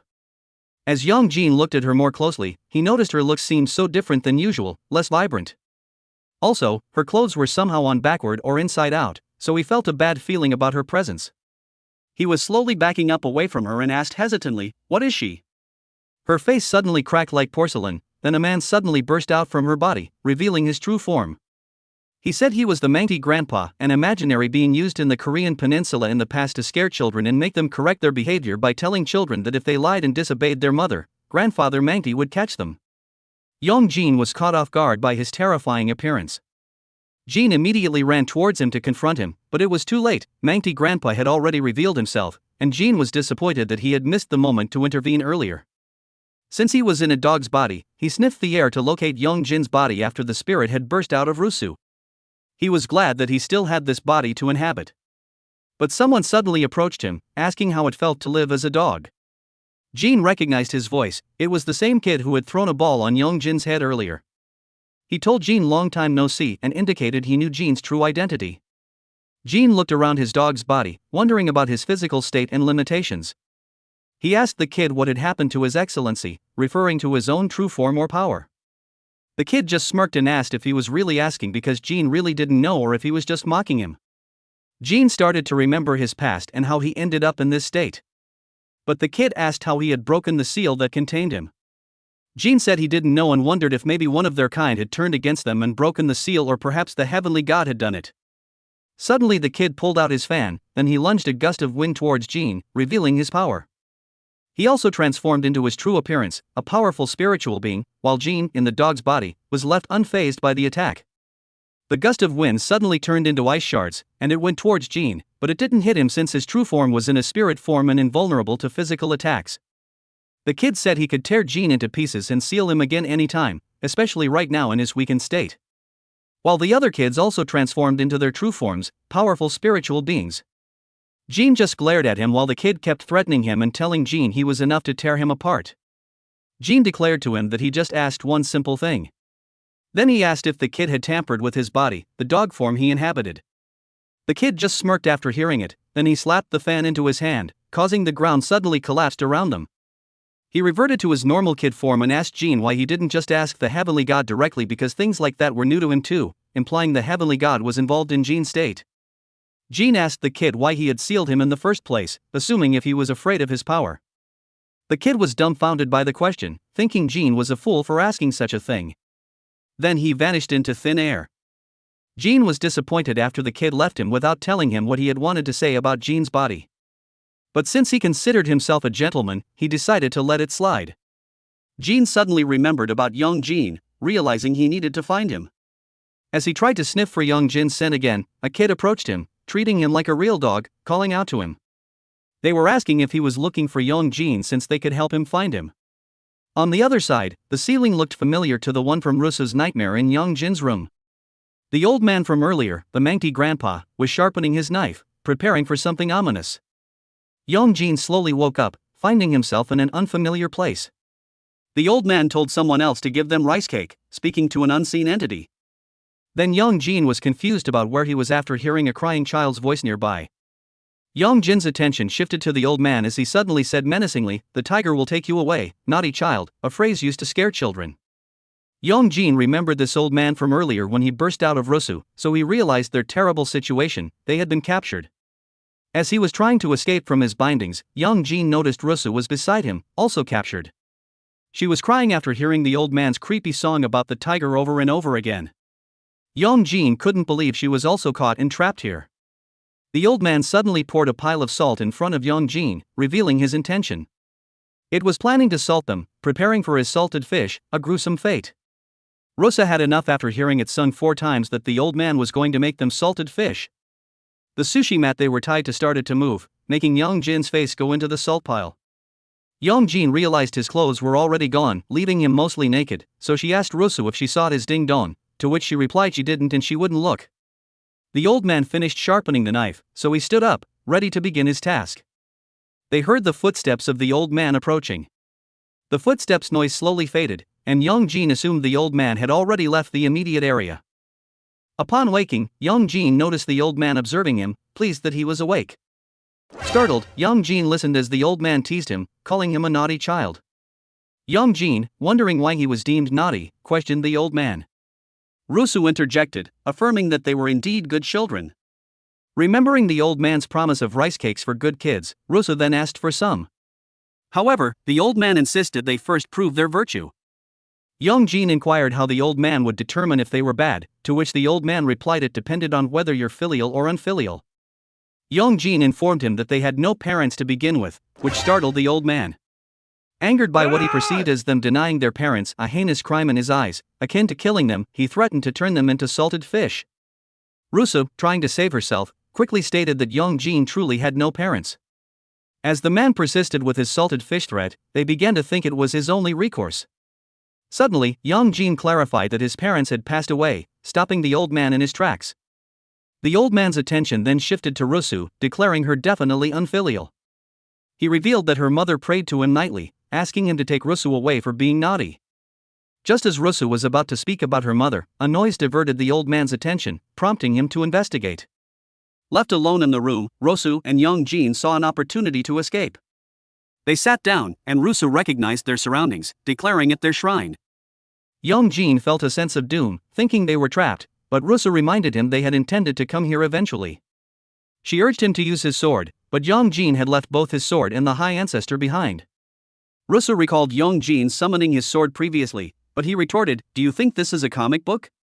Jin reasoned that exiting through the same door the old man used might lead to a confrontation. Rusu, however, showed him an alternative route. Emerging into another part of the shrine, Jin was amazed by the interior. Rusu called to him, asking if he wanted to wear some available clothes, even if they were difficult to walk in. They decided to change separately, advising each other not to look. Jin felt awkward, especially since his new attire lacked pants, and he continued to search for his original clothes, unable to bear wearing the current ones. Rusu pointed to a door, saying it led to the yard. But Jin noticed someone outside. He alerted Rusu, who recognized the person. As the door opened, revealing Rusu's mother, Jin quickly hid inside a drawer. After a few minutes of silence, Jin planned to peek. But as he opened the drawer slightly, he saw Rusu's mother looking directly at him, so he shut it immediately, convinced they were caught. Rusu's mother suddenly opened the drawer, causing them both to become anxious. Rusu was terrified to see her mother again. Her mother grabbed Rusu's hair, pulling her out of the drawer. Rusu shivered, anticipating the worst. Instead, her mother said, "If you came, you should have said so because Mom was worried." Then, looking at the drawer, she saw Jin, assuming Rusu had brought a friend. Jin slowly crawled out, claiming an urgent matter at home required his departure and promising to visit another time. He awkwardly asked Rusu to show him the way. Rusu's mother smirked. As they were leaving, Rusu's mother whistled sharply. She remarked, "When you see your friend's parents, you should greet them first." Jin turned to see a spirit's hand near his foot, and then he was startled as spirits grabbed hold of him. Rusu's mother questioned Jin's home education and told him there was no need for a return visit, swearing she couldn't leave this place. Suddenly, a voice asked what she was doing. It was the old man from earlier. She dismissed him, declaring his services were no longer needed. The old man observed the spirits clinging to Jin and Rusu, and began to understand the situation, anticipating what the children were fighting for. He concluded that Jin and Rusu were good kids and she was the bad mother, deciding to punish her. Rusu's mother laughed, thinking he had lost his mind, and asked if he knew why he was stuck there. She lifted her finger, and bandages began to wrap around the old man. He tried to cut them with his knife, but his hand was caught, rendering him helpless. Sealed and covered in bandages, he was placed back into one of the jars. She snapped her fingers, and an amikuji, fortune slip, bound itself to her seal. Rusu's mother mused that old people shouldn't be used as servants as they couldn't even recognize their master. Her attention returned to the children, and she asked if they had finished eating, confusing them. As spirits seemed to finish some unseen meal, Jin felt strange and collapsed, his body unable to move. She teased him about going home. Rusu pointed out that the spirit children looked like they had done something. Rusu's mother kicked Jin, telling him to see for himself, but he remained immobile. Rusu pleaded with her mom to stop, but the woman came closer, reminding Rusu she knew she wasn't her mother anymore and ordered her to be quiet before she threw her in a cauldron. Meanwhile, Jin was helpless. The woman was becoming increasingly ecstatic at the thought of taking over Jin's body. However, a client arrived, forcing her to lock them in a room again. Inside, lying on the ground, Jin agreed that her mother was scary. Rusu corrected him, saying that wasn't her mom anymore, and described her real mother as kind and gentle, beginning to miss her smile and kindness, which she could no longer recognize in the current figure. Rusu apologized to Jin for endangering him. Jin jokingly asked if this was her last will. Rusu then assumed Jin thought her selfish and inconvenient, which he denied. She started crying, and Jin tried to calm her, advising her not to apologize. She continued to cry, feeling they were doomed. Rusu said, "I'm sorry for asking for help. You must have been scared too. But I just thought if I didn't do something, I thought she might be in danger." Rusu revealed she had seen her mom's skin rotting away, knowing her mother wouldn't last long. Jin wondered why she was only telling him this now. Rusu explained, "I didn't want to burden you," to which Jin replied, "You've already done that, so what's the point?" She had been scared they might be too late. Jin tried to convince her not to blame herself. An idea struck him, and he asked if there were conditions for transferring bodies. He reasoned that if a body is rotting, an evil spirit should transfer, but it hadn't transferred to Rusu. He planned to get rid of the evil spirit, which caught Rusu's interest. He added that if a human body dies, a vessel is needed for the spirit, leading them to realize the entity was trying to transfer into Yang Jin's body. Rusu wondered if Yang Jin's family lineage involved shamans, and Yang Jin pondered this as she explained her own family had been shamans for generations. He hoped for a chance to escape. Yang Jin found he could move his finger, then clench his fist. He told Rusu to try moving too, as their strength was returning. Yang Jin managed to sit up and instructed Rusu to grab his shoulder. He counted to 3, and as he tried to pull Rusu up, she accidentally pulled off his cloth. Realizing her strength had also returned, Yang Jin told her to stop faking it and get up. As he told her to let go, someone asked if this was a joint room. It was Jin.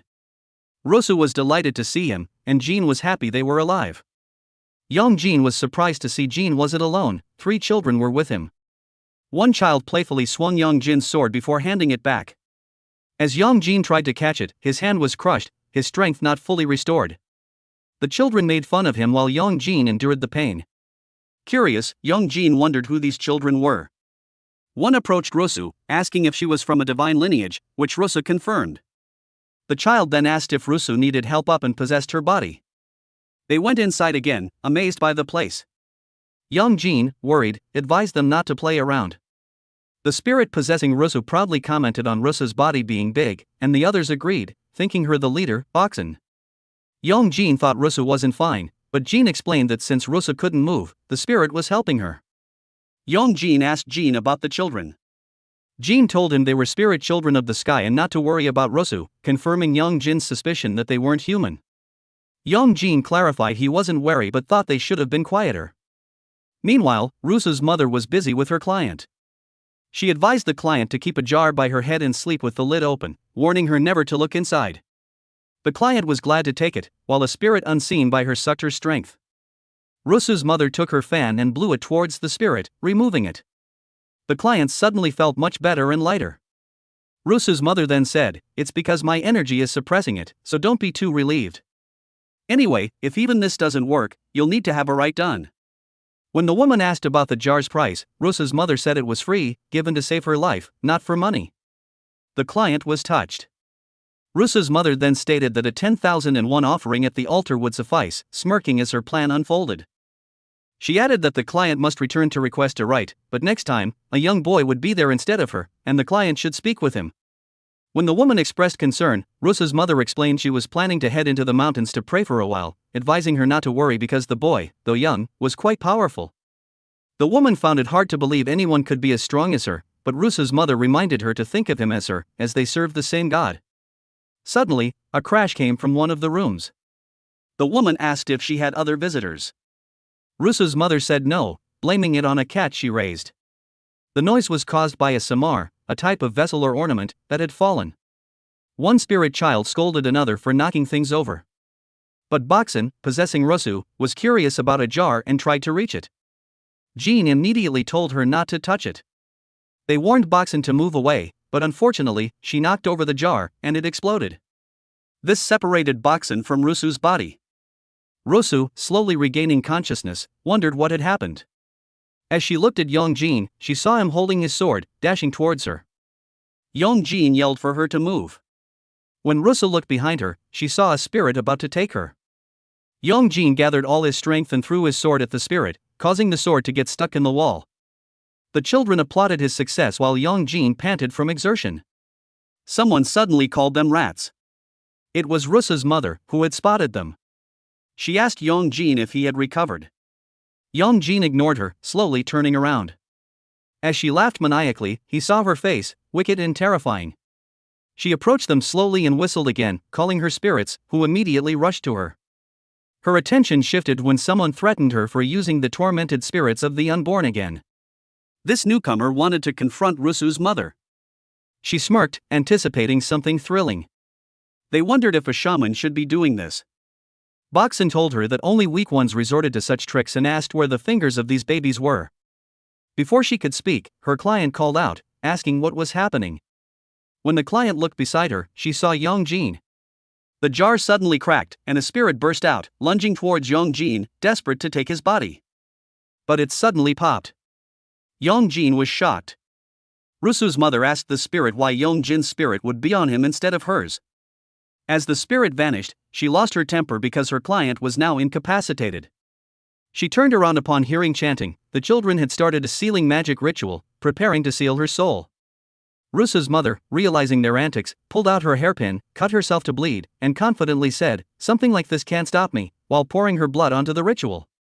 Her blood formed a symbolic pattern on the ground. The children were startled, not expecting such dark magic. She declared she was not a being they could dare to contain so easily, claiming to be resentment and vengeance, the curse of this world. Stepping closer, she mocked them for asking about the fingers and showed them in her mouth. They were frightened. The tormented spirits of the unborn wailed upon seeing their fingers, crying hard as their spirits had never found justice. The lead child told the others to look, as the children were evolving, wailing for vengeance. She whistled once again, and the tormented spirits of the unborn went crazy, approaching the spirit siblings.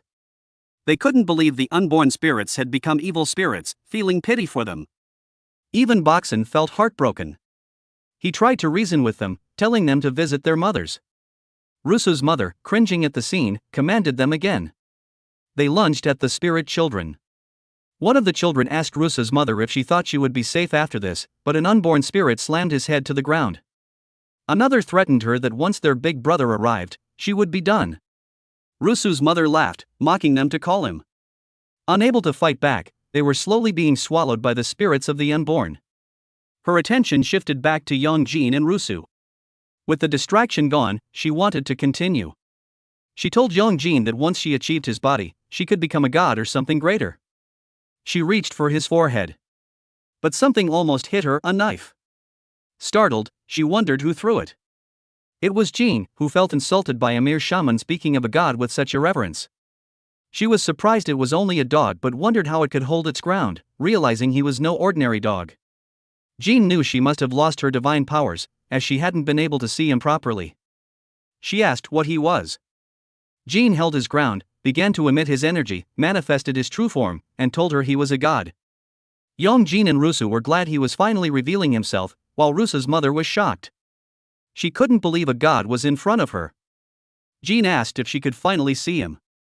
Her frightened face suddenly changed, and she burst into laughter, complimenting his appearance but threatening him to stay out of it if he didn't want to die as a dog. She recognized Jin's clothes, assuming he was some low-rank noble lord. Yongjin wondered why Jin was just standing there talking. Jin looked at Yongjin as if giving him a sign. Yongjin wondered what he meant. Rusu's mother told Jin not to bother them, and Jin replied, "I was only contemplating what to do, seeing you possess a poor human's body." Yongjin thought, he can't be asking me to do something, right? Rusa's mother, considering the odds, began to cast a rite, saying, if he's truly a god, it will be a piece of cake for him to cleanse a mere shaman's rite. They were startled to see Jin's body fly away. He was easily defeated. The mother mocked him for acting like a god, knowing a true god could easily pull her out of the body to obliterate her. Her assumption was right, he hadn't been able to, so she insulted Jin for daring to pose as a god. She called to Yongjin, asking if these low lives were all the help he had, thinking it was time for him to hand over his body. She swore she would show mercy and spare his friend's life, but if he didn't comply, she promised Jin would be dead for sure. Slowly approaching him, she grabbed his shirt, saying, "Though I suppose you don't actually have a choice." Yongjin asked why not, suggesting that if he chose to bite his tongue and die, she couldn't do anything. Rusa's mother dared him to do it before he drew his last breath, as she was dreaming of becoming a god. Someone stopped her. She saw Rusa grabbing her kimono, begging her to stop and get out of her mom's body. Rusu's mother let go of Yongjin and suddenly kicked Rusu. Yongjin was startled by what he witnessed. Rusu was very weak, as the rite kept holding her. She swayed, and her mother said, "Do you know why I've spared your life till now? Because you were of use to me." But her mother had had enough, seeing her as worthless. She wanted to kill Rusu and promised to send her mother over there soon. Yongjin tried to escape the rite as Rusu was on the brink of death. Rusa's last word was sorry, leaving Yongjin speechless. Rusu accepted her fate. Yongjin screamed her name as her mother prepared to finish her off. Suddenly, the woman remembered the bracelet made of peach seeds she had given her daughter. Her mother had given it to her, thinking kids were wearing them. But Rusa had wondered why she would wear it, as it was too bulky and not cute. Her mother had said it would keep spirits away. Rusu, disappointed to receive another spirit-related item, had refused it. She'd had enough of kids teasing her for being a shaman's daughter and didn't want them to see her with this. She had pleaded with her mother not to put talismans on her bag, as one had fallen out in the classroom. Her mother explained she was just worried. Russo had asked what her mother would do if she got bullied, jealous that other parents didn't do such weird things and their kids were fine. She hated it. Then her mother had asked about the last talisman she wanted to get. She opened her arms while Russo tried to say she didn't want any more talismans. But her mother offered a mom talisman. This caught Russo off guard. Her mother had said that wherever Russo was and whenever she needed her, she just had to call out mom, and her mother swore she would come running to hug her like this. That's how powerful this talisman was. Russo's mother had promised to protect Russo. The possessed woman stopped momentarily, then her tears began to drop.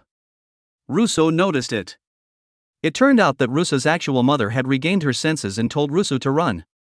Yongjin and Russo were surprised.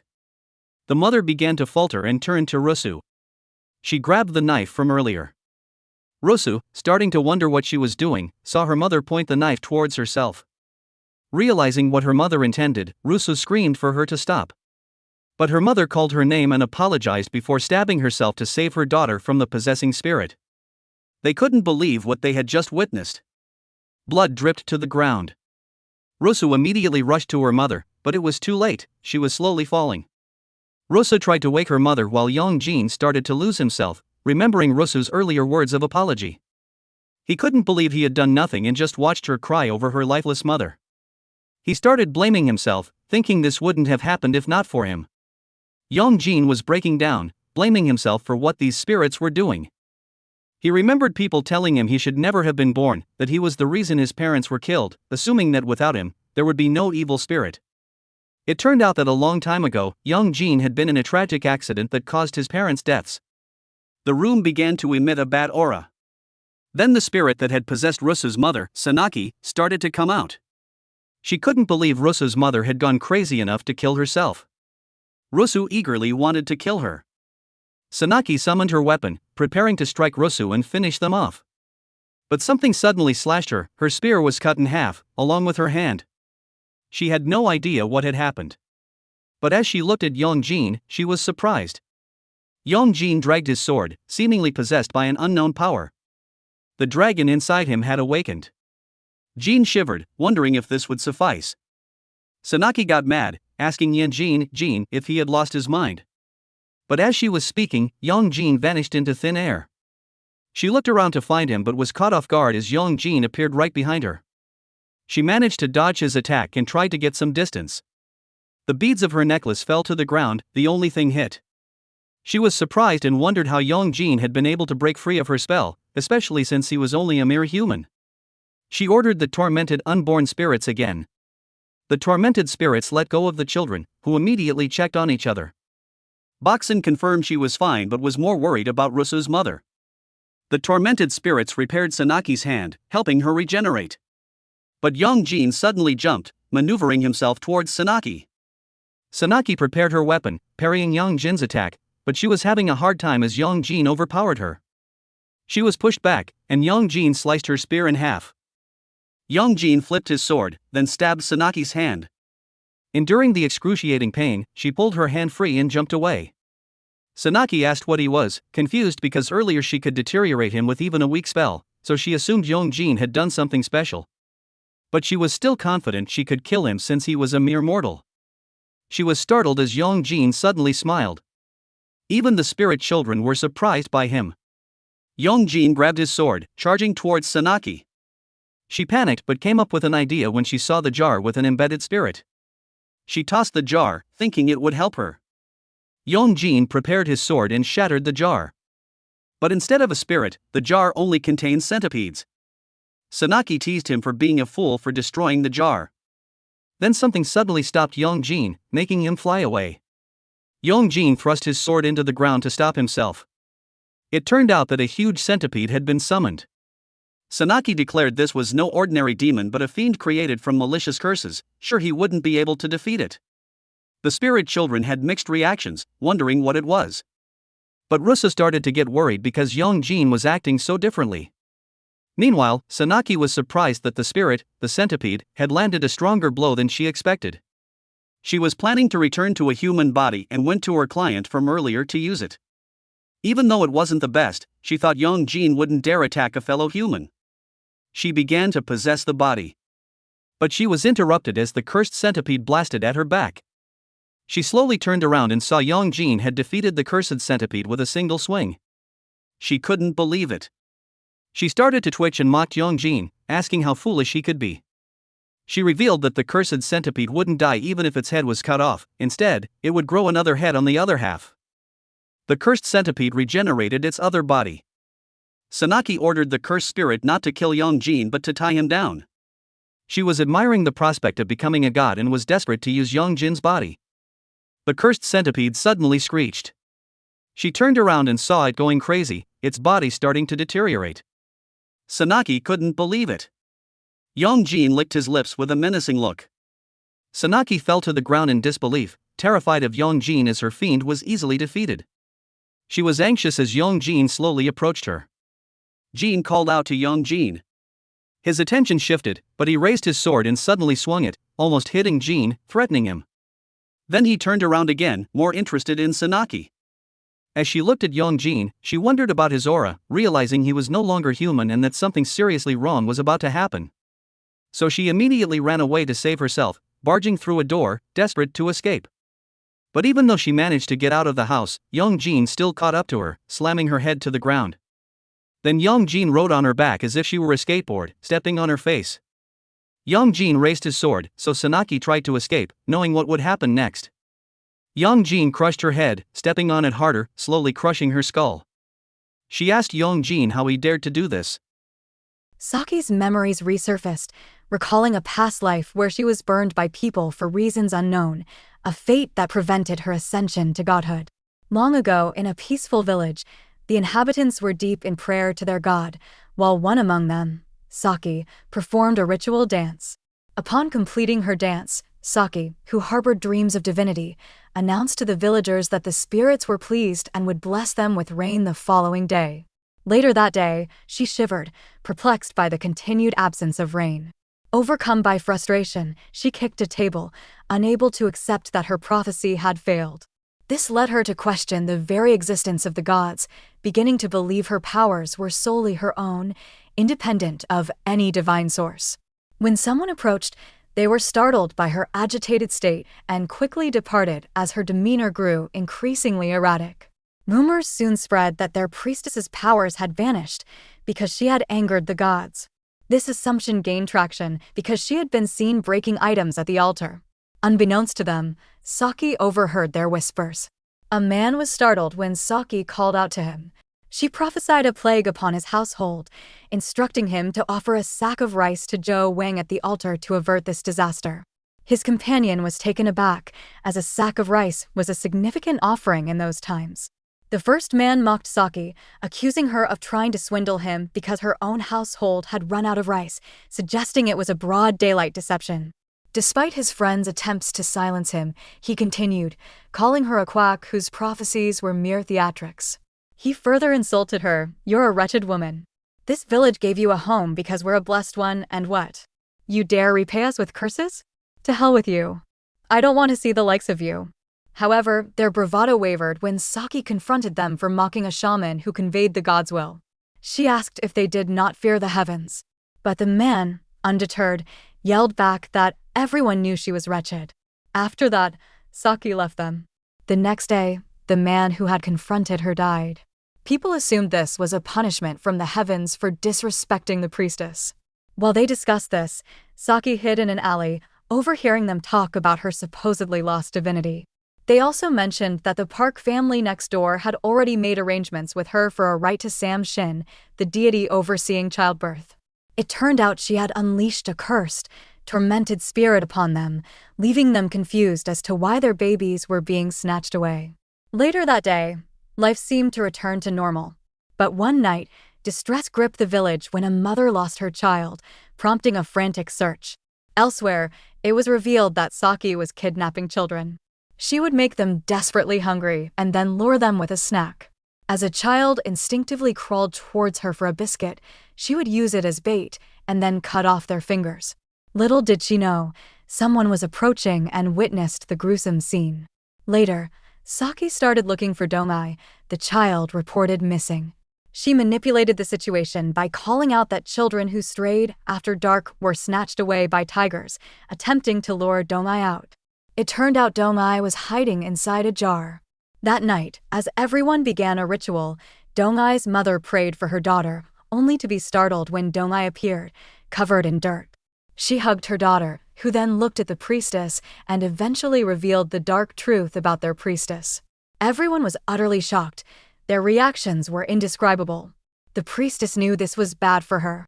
Eventually, the people joined forces and went to the priestess's house to verify the claims. As they knocked on a bamboo structure, they were horrified to see a child's finger. They cried, realizing their children had been killed by someone they trusted. They tied Saki up, begging her to bring their children back to life.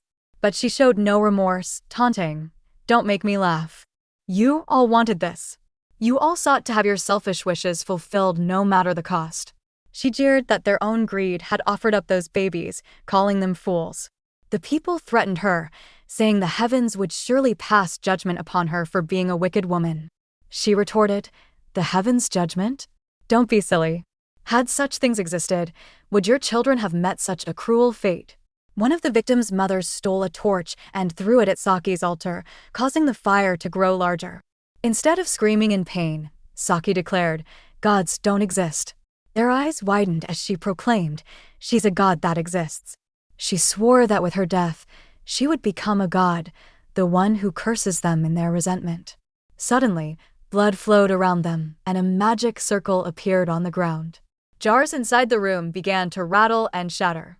Then, spirits passed through the villagers, entering Saki's body as she absorbed all the cursed spirits she had stored. She wasted no time and lunged towards Yongjin, but he easily evaded her. As he landed, she remained fixated on him, desperate to kill every last one of them with her own hands. She hurled powerful magic towards Yongjin, making everyone anxious. However, they noticed something. Looking closer, they compared Yongjin's demonic presence to hers and realized Yongjin seemed greater, even appearing to enjoy the fight. Yongjin grabbed his sword and charged towards her. She was startled as Yongjin passed through her, cutting all the cursed spirits she used on her hand, inflicting huge damage. But she wasn't finished. She regenerated her hand to attack him again. Her attack landed on Yongjin, but he suddenly jumped above her. While in midair, Yongjin emitted an aura, appearing more possessed by his demon, showcasing his demonic power. Jin saw this and couldn't believe it, as Yongjin was far exceeding his expectations, making him wonder about Yongjin's true nature. Suddenly, someone cast a spell, catching their attention.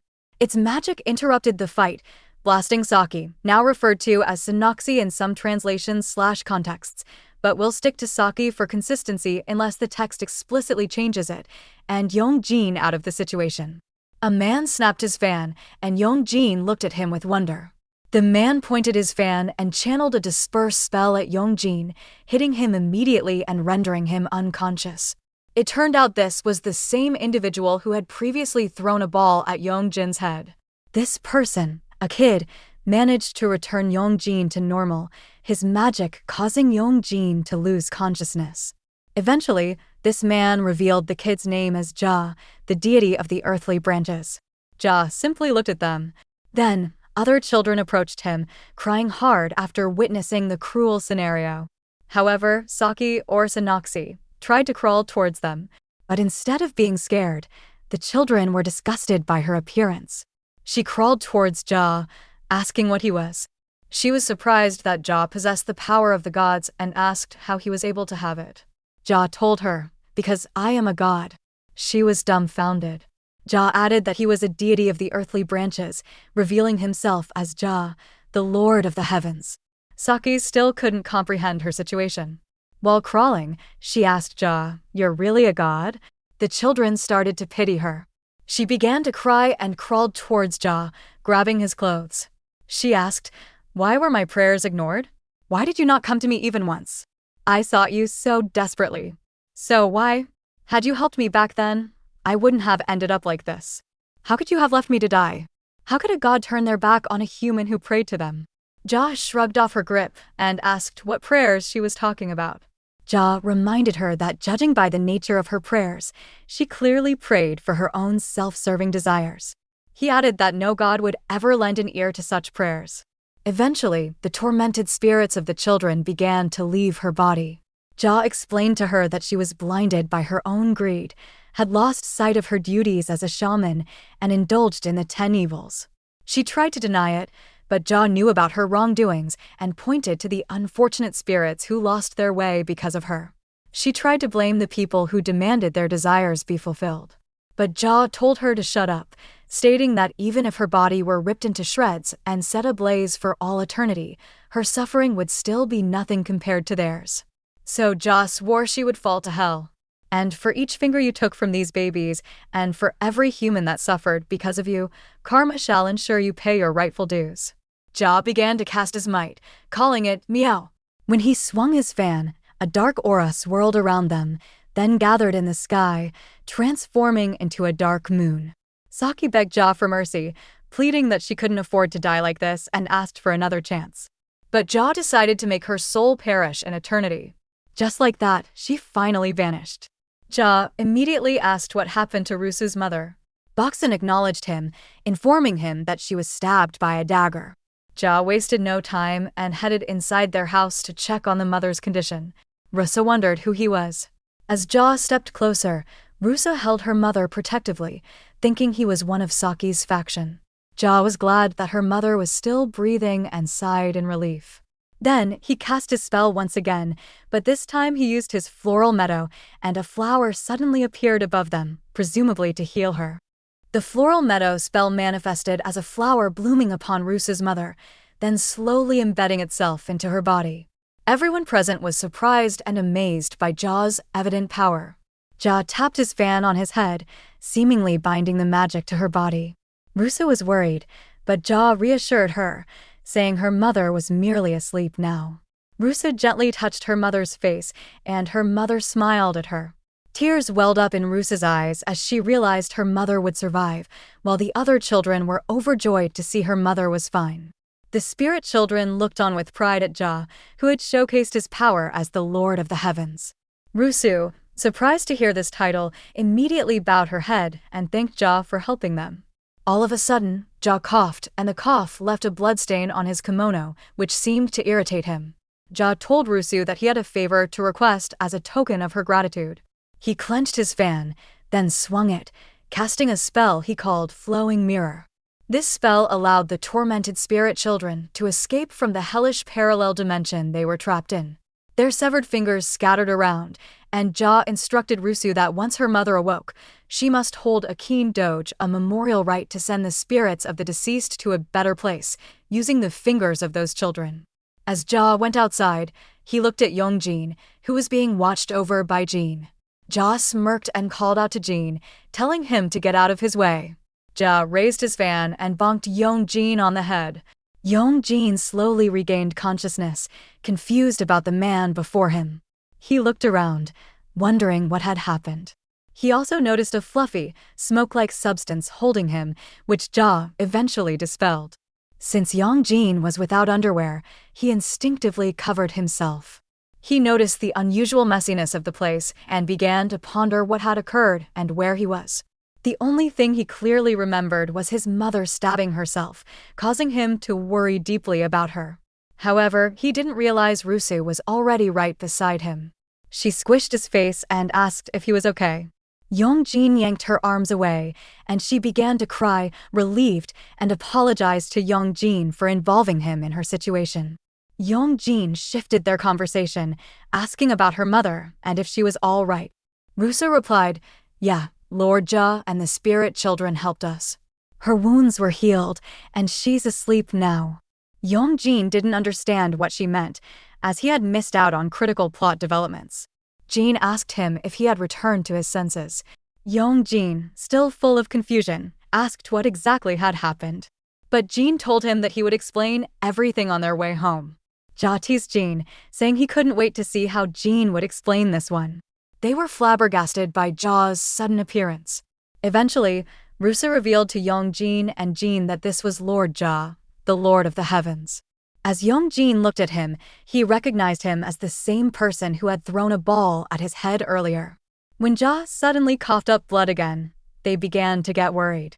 Deciding he had enough, Ja announced his departure and vanished into thin air along with Jin. Rusu was surprised to see Yongjin, actually Ja and Jin, disappear and couldn't believe the heavens were literally looking after him, Yongjin. But Yongjin, having only seen Ja briefly, had no idea what she meant. Yongjin's attention was caught by something, making Rusu wonder about his reaction. Someone called Rusu's name. As she turned around, she was surprised to see her mother able to walk. She immediately rushed towards her mother and hugged her tightly. Yongjin was relieved to see Rusu's mother was fine after all.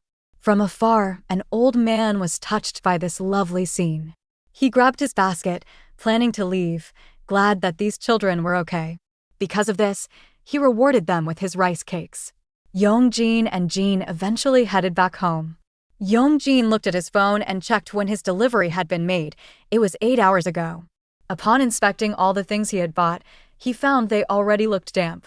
Yongjin was disappointed that everything had thawed. Jin asked him if he was the magistrate of this village in charge of the food supply, given how much he had bought. Yongjin replied that Rusu had bought it all, and this was just the delivery for everything they had purchased. Then he called Jin a dummy. Jin felt offended. Yongjin proceeded to go inside, while Jin was mouthing over Yongjin's impertinent actions. Yongjin threatened him that if he kept up his attitude, he wouldn't feed him. Jin started to get annoyed, and Yongjin told him just to get inside so he could shut the door. Yongjin grabbed his sword as they got inside. Jin ordered Yongjin to hurry up and prepare their supper. But Yongjin checked his phone one last time after receiving continuous notifications. It turned out that Rusu was sending him messages, one stating, "Hey Yongjin, thank you so much, and I'm really sorry. If you're ever in trouble, just know that I'll be the first to run to you. See you at school." Yongjin replied, then proceeded to prepare the food. Rusu received a message and was startled because Yongjin had replied to her message saying no more sice. While Jin was peacefully eating, Yongjin asked him about what happened when he was unconscious. Jin told him about how he, Yongjin, had rid them of a two-headed monster and how Ja had healed Rusu's mother. Yongjin was disappointed after realizing he had missed everything. He then asked about Ja, wondering if he was an ancestral spirit or something similar to Jin. Jin replied that Ja was not Yongjin's ancestor. Then they proceeded to eat. However, Yongjin started to wonder what Jin had been doing while these things were happening. In Jin's thoughts, he was glad that Ja had shown up. So, Jin wanted to clarify one thing. He told Yongjin that he didn't choose to stand by, but rather there was nothing he could have done. Jin said he had no other choice. Yongjin then asked him if the blade he was carrying around was just for show, which Jin agreed was the case for now. Jin revealed to Yongjin that he was now powerless, as he was, after all. Yongjin got confused because Jin had rescued him from that maiden spirit. Jin frankly said that the act of saving him became his poison. Yongjin was surprised after hearing this. Jin explained to Yongjin that he had died that night, and in order to save Yongjin's life, he had transferred the power he had left into Yongjin's body. Jin told him that his abnormal ability to heal was one of the things that came from that power within him. Yongjin was very confused, and Jin started to think if he had explained it wrong. So, Jin asked Yongjin to help him from now on so he could regain his strength once more. Meanwhile, outside their house, someone wearing the same blue kimono as Ja, holding a bow, was glaring at Yongjin's apartment. Later that night, Yongjin was preparing himself for school. But he suddenly felt body pain, even his arms and legs were aching too. His body ached like hell because he had no idea what he had done the previous day. Jin suddenly asked him if he happened to possess animals. He started to think about how he could explain it simpler, so he added if Yongjin had some form of historical log. He ordered Yongjin to simply find a book that chronologically recorded all that had happened to change this world from past to present. Yongjin started to dig, as he did have such a thing, and Jin was surprised he had kept it. Even Yongjin couldn't believe he still had it. But when Jin read it, he had a hard time understanding it. Therefore, Yongjin proceeded to head to school. This day seemed to be peaceful as Yongjin walked. He still contemplated what Jin had said to him, that his abnormal ability to heal was part of Jin's power, and that Jin wanted Yongjin to arise from the power contained within him. But Yongjin wondered, if it was true, why his body hadn't recovered yet. Yongjin started to be skeptical of what Jin had said, though he thought it might be a good thing after all. But there was one thing he noticed, the statue where they had fought earlier, which made him begin to sweat. When Yongjin passed Jwin's spirit box received signal interference. His EMF meter also caught a signal. The spirit box received a message saying, boredom, destruction, and fight. Once Yongjin passed him, the signal stopped, so Jwin started to doubt and looked at Yongjin. When Jwin went upstairs, he took out his phone and started creeping around using a ghost detector app. As he was busy with his phone, someone suddenly grabbed it. They wondered why he was taking a picture and thought he was creeping on them. Jwin explained that he wasn't taking pictures of them, but of someone else, claiming he was using a ghost detector app for paranormal stuff. But the girl ignored it since his camera was pointed towards them, so she decided to check his photos. As Jwin tried to stop her, someone grabbed him. This was Du Jeong, who asked Jwin if he was looking for ghosts again. The girls admired Du Jeong for his handsomeness, and he apologized to them for Jwin's hobby of being a ghost hunter. One of them had taken Jwin's phone. She agreed with Du Jeong and said Jwin was like this in middle school. Du Jeong advised Jwin to do this somewhere else since people might get the wrong idea if he kept doing this at their school. One of Jwin's friends showed his album of selfies, making fun of him for acting all cool and stuff in his pictures. Jwin immediately grabbed his phone back, and the two girls apologized for assuming, then left. Jwin was very embarrassed. His friend told Jwin that he must know when to stop because he could seriously get in trouble lurking around with a camera like that nowadays, warning he could end up in the teacher's office. Du Jaein asked Jwin what he was doing on their floor because he hadn't even dropped his backpack off before coming here. Jwin replied, "Why do you think?" Du Jeong was suddenly surprised, thinking Jwin had found something again. But his friend tried to stop entertaining what Jwin said because he always hyped him up. Jwin, not understanding, asked since when, because they didn't call any shots there. He declared not to overestimate themselves, as he trusted no one except himself. As they reached class 1 to 2, Du Jeong reminded his friend how Jwin's recorder had recorded a ghost's voice saying stuff like, "Looks like fun, I want to play too." But she was skeptical, thinking it was just an electronic device, and that the recording was caused by some interference from nearby signals. Jwin argued that was his point. He said that ghosts are composed of powerful electromagnetic energy. Given that, he asked, "What do you think happens if such entities interact with other electromagnetic fields?" A perfectly normal light can flicker on and off, and sensors go haywire. Their signal interference can cause devices to malfunction. As he continuously explained these things, she got irritated, as she believed ghosts weren't real in the first place and they had never even seen one before. She swore she was going to kill him because she hung out with a loser like him out of goodwill, and this was what she got. She wanted to punch him, but Du Jeong tried to calm her down. Jwin started to ignore her and continued his investigation. Suddenly, his EMF reader started to pick up a signal, and this was coming from class 1 to 3. Du Jeong was surprised to see his equipment picking up a signal. Du Jeong opened the door and asked Jwin if he wanted to come in and talk to the other kids so they wouldn't freak out, which Jwin agreed to. The students in class 1 to 3 immediately noticed Du Jeong and asked who was with him. He introduced Jwin to them and said they had been friends since middle school. Jwin asked if he could come in for a second, and they agreed. But one of them wondered about his gadgets. Jwin advised her not to touch his equipment because a hand filled with yin energy could damage his things.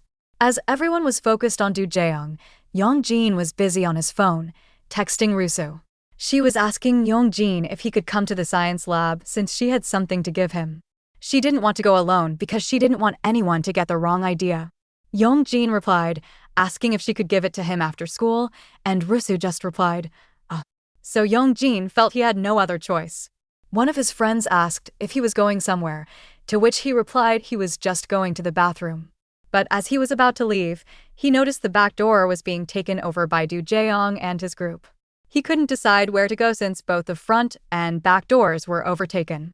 Du Jaeyoung suddenly noticed Yongjin looking at him, so he knew they were blocking the door and told everyone to move. He low-key apologized to Yongjin. Yongjin's classmates were amazed by the single glare from Yongjin that managed to make the group move. Yongjin proceeded to walk and passed by Jwin.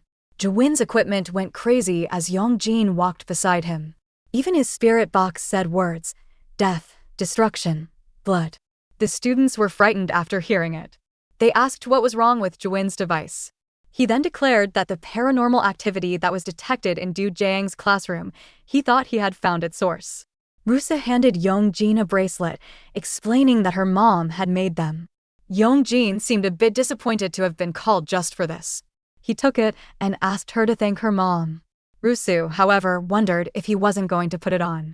Yongjin explained that if others saw them wearing matching bracelets, they might assume they were a couple, a thought Rusu also acknowledged. But she then revealed it was a Buddhist bracelet and that they weren't the only ones wearing such items, as other kids at their school wore them too. She frankly told Yongjin he was the only one seeing it as a couple's bracelet. Rusa kept trying to convince Yongjin to put it on, mentioning her mother was worried about him, and followed up with the question, "What if you're in danger again?" Yongjin replied that it wouldn't happen, stating spirits wouldn't come after him anymore. When Rusa heard this, she wondered why. Yongjin revealed that Jin's power was now contained inside him. He imagined telling her that Jin had informed him he'd actually died on that day. However, he was afraid Rusa might blame herself again, so he refrained from mentioning it and simply said this was the reason he healed so quickly too. As he observed that everything was back to normal, Rusu finally understood his power came from Jin, leading her to a realization. She recalled that on the day he fought Saki, he had acted like a completely different person. While Yongjin wondered what she was talking about, Rusu elaborated, "I mean, you were such a good fighter. You had no trouble wielding that heavy blade." Yongjin asked her if he had fought someone and when that had happened. She replied, "Don't you remember? At my mom's shrine." But as she was talking, Yongjin's hand suddenly moved to grab her, trying to stop her from speaking further. This startled Yongjin himself. He was surprised as his hand clamped over her mouth and immediately pulled it away, wondering what had just happened. Rusu asked why he did that, to which Yongjin quickly apologized and explained it wasn't him. Suddenly, Jwin's spirit box uttered, "Speak and death." As they turned around, they saw Jwin. He apologized for overhearing their conversation. Rusu and Yongjin were surprised, knowing they were in a difficult situation. Jwin fixed his glasses like a common nerdy protagonist and then proceeded to introduce himself as Jwin Gong, a ghost hunter. They started to get anxious upon learning his profession. Jwin stepped closer and reached his hand towards Rusu, and she was surprised he knew her. He mentioned her mom, stating he knew she was a shaman too. This surprised Rusu even more. She asked how he knew about it, and he replied that there had been rumors because of her tarot card activities from before. She then realized he was right. Jwin revealed that he knew everything about their school's history and its ghost tales. They were confused when he told them this was the reason he had enrolled there. He followed up with a question, asking if they had heard about the tale of the running statue. Rusu and Yongjin felt a bit awkward, as they had already encountered that entity, but they lied and said they had no idea about it. Jwin explained that the Sampo statue supposedly runs every night. Legend had it that those who came across the running statue were forced to race with it, but if one chose not to or tried to cut the race short, they would suffer a gruesome death as a flagpole pierced through their head. Rusu whispered to Yongjin that they could have died, as it had tried to crush them with a car. Jwin suspected it was a poltergeist. He assumed this because, since the first day of their school, the flagpole had been pulled out 4 times. He noted there hadn't been any storms, and this had apparently happened last year too. Rusu and Yongjin started to listen to Jwin's ideas. Then Jwin revealed that he had confirmed this lore to be true for him, as he had seen something quite incredible a few days ago. At first, he thought his eyes were playing tricks on him. He saw 2 people being chased by the running statue. He described seeing a boy being chased by a sprinting statue, and behind him was a girl with her hair high up in a ponytail. Yongjin knew Jwin was talking about them, and Rusa quickly removed her hair tie in an attempt not to be recognized. Jwin then added that he was surprised that this morning the flagpole was pulled out of the ground again. One more thing he noted was that ever since that day, the statue that used to register as a level 5 on his EMF reader had been barely registering as a level 1. And not only that, ever since that day, the statue hadn't been the same, as if it had gone. Rusu and Yongjin's faces showed their disbelief at what they had just heard. Then Jwin frankly asked them if they were the ones chased by the statue, but they refused to tell the truth. Jwin, however, believed it was them. Jwin said that whenever he said stuff like this, people would tell him he had lost it, straight up ignore him, or show disinterest in what he was talking about. But as he talked to them, he noticed they didn't show any of those reactions, but rather an instant denial. He grabbed his EMF reader and believed this supported his suspicions. As he was explaining how his EMF worked, they were getting dumbfounded. Jwin declared that his EMF device detected these entities, but he had found something weird. He tapped his EMF reader and said it got a level 5 detection whenever it was near Yongjin, the same reading he got at the statue. Yongjin shoved his EMF reader and asked if there was any science behind all this. Jwin replied, "I wouldn't have kept you guys here if this was all I had." He added that, as it happened, every one of his devices was picking something up. However, Yongjin started to get annoyed at him. He confronted Jwin, since Jwin had already drawn his own conclusions, and asked what Jwin wanted him to do. Jwin started to ask them if they were also ghost hoarders, people who collect ghosts. Yongjin asked him if he would believe them if he denied it, which Jwin agreed he would. So, Yongjin denied it. He then added that the statue or anything paranormal had nothing to do with them. Yongjin told Rusu that they had to go now. But even though they were leaving, Jwin wondered why they kept on lying. Yongjin suddenly stopped as Jwin mentioned something that caught his interest. As Yongjin turned around, Jwin showed footage from his phone where two people were getting chased by the sprinting statue. As he zoomed in, it clearly showed Yongjin and Rusu. Yongjin started to freak out. Jwin tried to convince them that they must not hide anything from him and swore he was not a bad guy. But Rusu felt like they were being threatened by him, like a bad guy would, and Yongjin asked why Jwin was doing this. Jwin wanted to make a request. He asked if they knew about the haunted antique store, which made them confused. Meanwhile, as Du Jeong was peacefully walking in the hallway, someone called him. This person gave him a wooden box, saying it was a present for him and that he must open it. While opening the box, Du Jeong asked the person's name.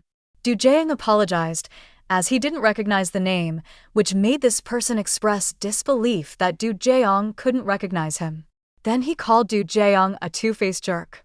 Du Jeong was surprised by what the person had just said to him. But as he looked at the box that was given to him, he saw there was a dice and a paper with a figure of a human with a symbol inside it, which then suddenly burned. Dark smoke came out from the box. As the class began, Yongjin felt so tired, but didn't know why. His phone suddenly rang, so he took his phone out from underneath his chair. It turned out that Jwin had sent him a message. Yongjin was surprised Jwin had found his number. He asked about it, and Jwin replied Rusu gave it to him. Jwin begged Yongjin to come with him. Yongjin replied, "Go with Rusu if you need a shaman." But Jwin texted him back, telling him Rusu was only going if Yongjin went too. His teacher suddenly noticed something unusual. The teacher was looking for someone they were missing, and one of Yongjin's classmates said Du Jeong had been missing from his place. Their room was confused about where he was, since he had been there earlier. They assumed he had just gone to the restroom. All of a sudden, someone came into their room. It was Du Jeong. His teacher called him and asked where he had been.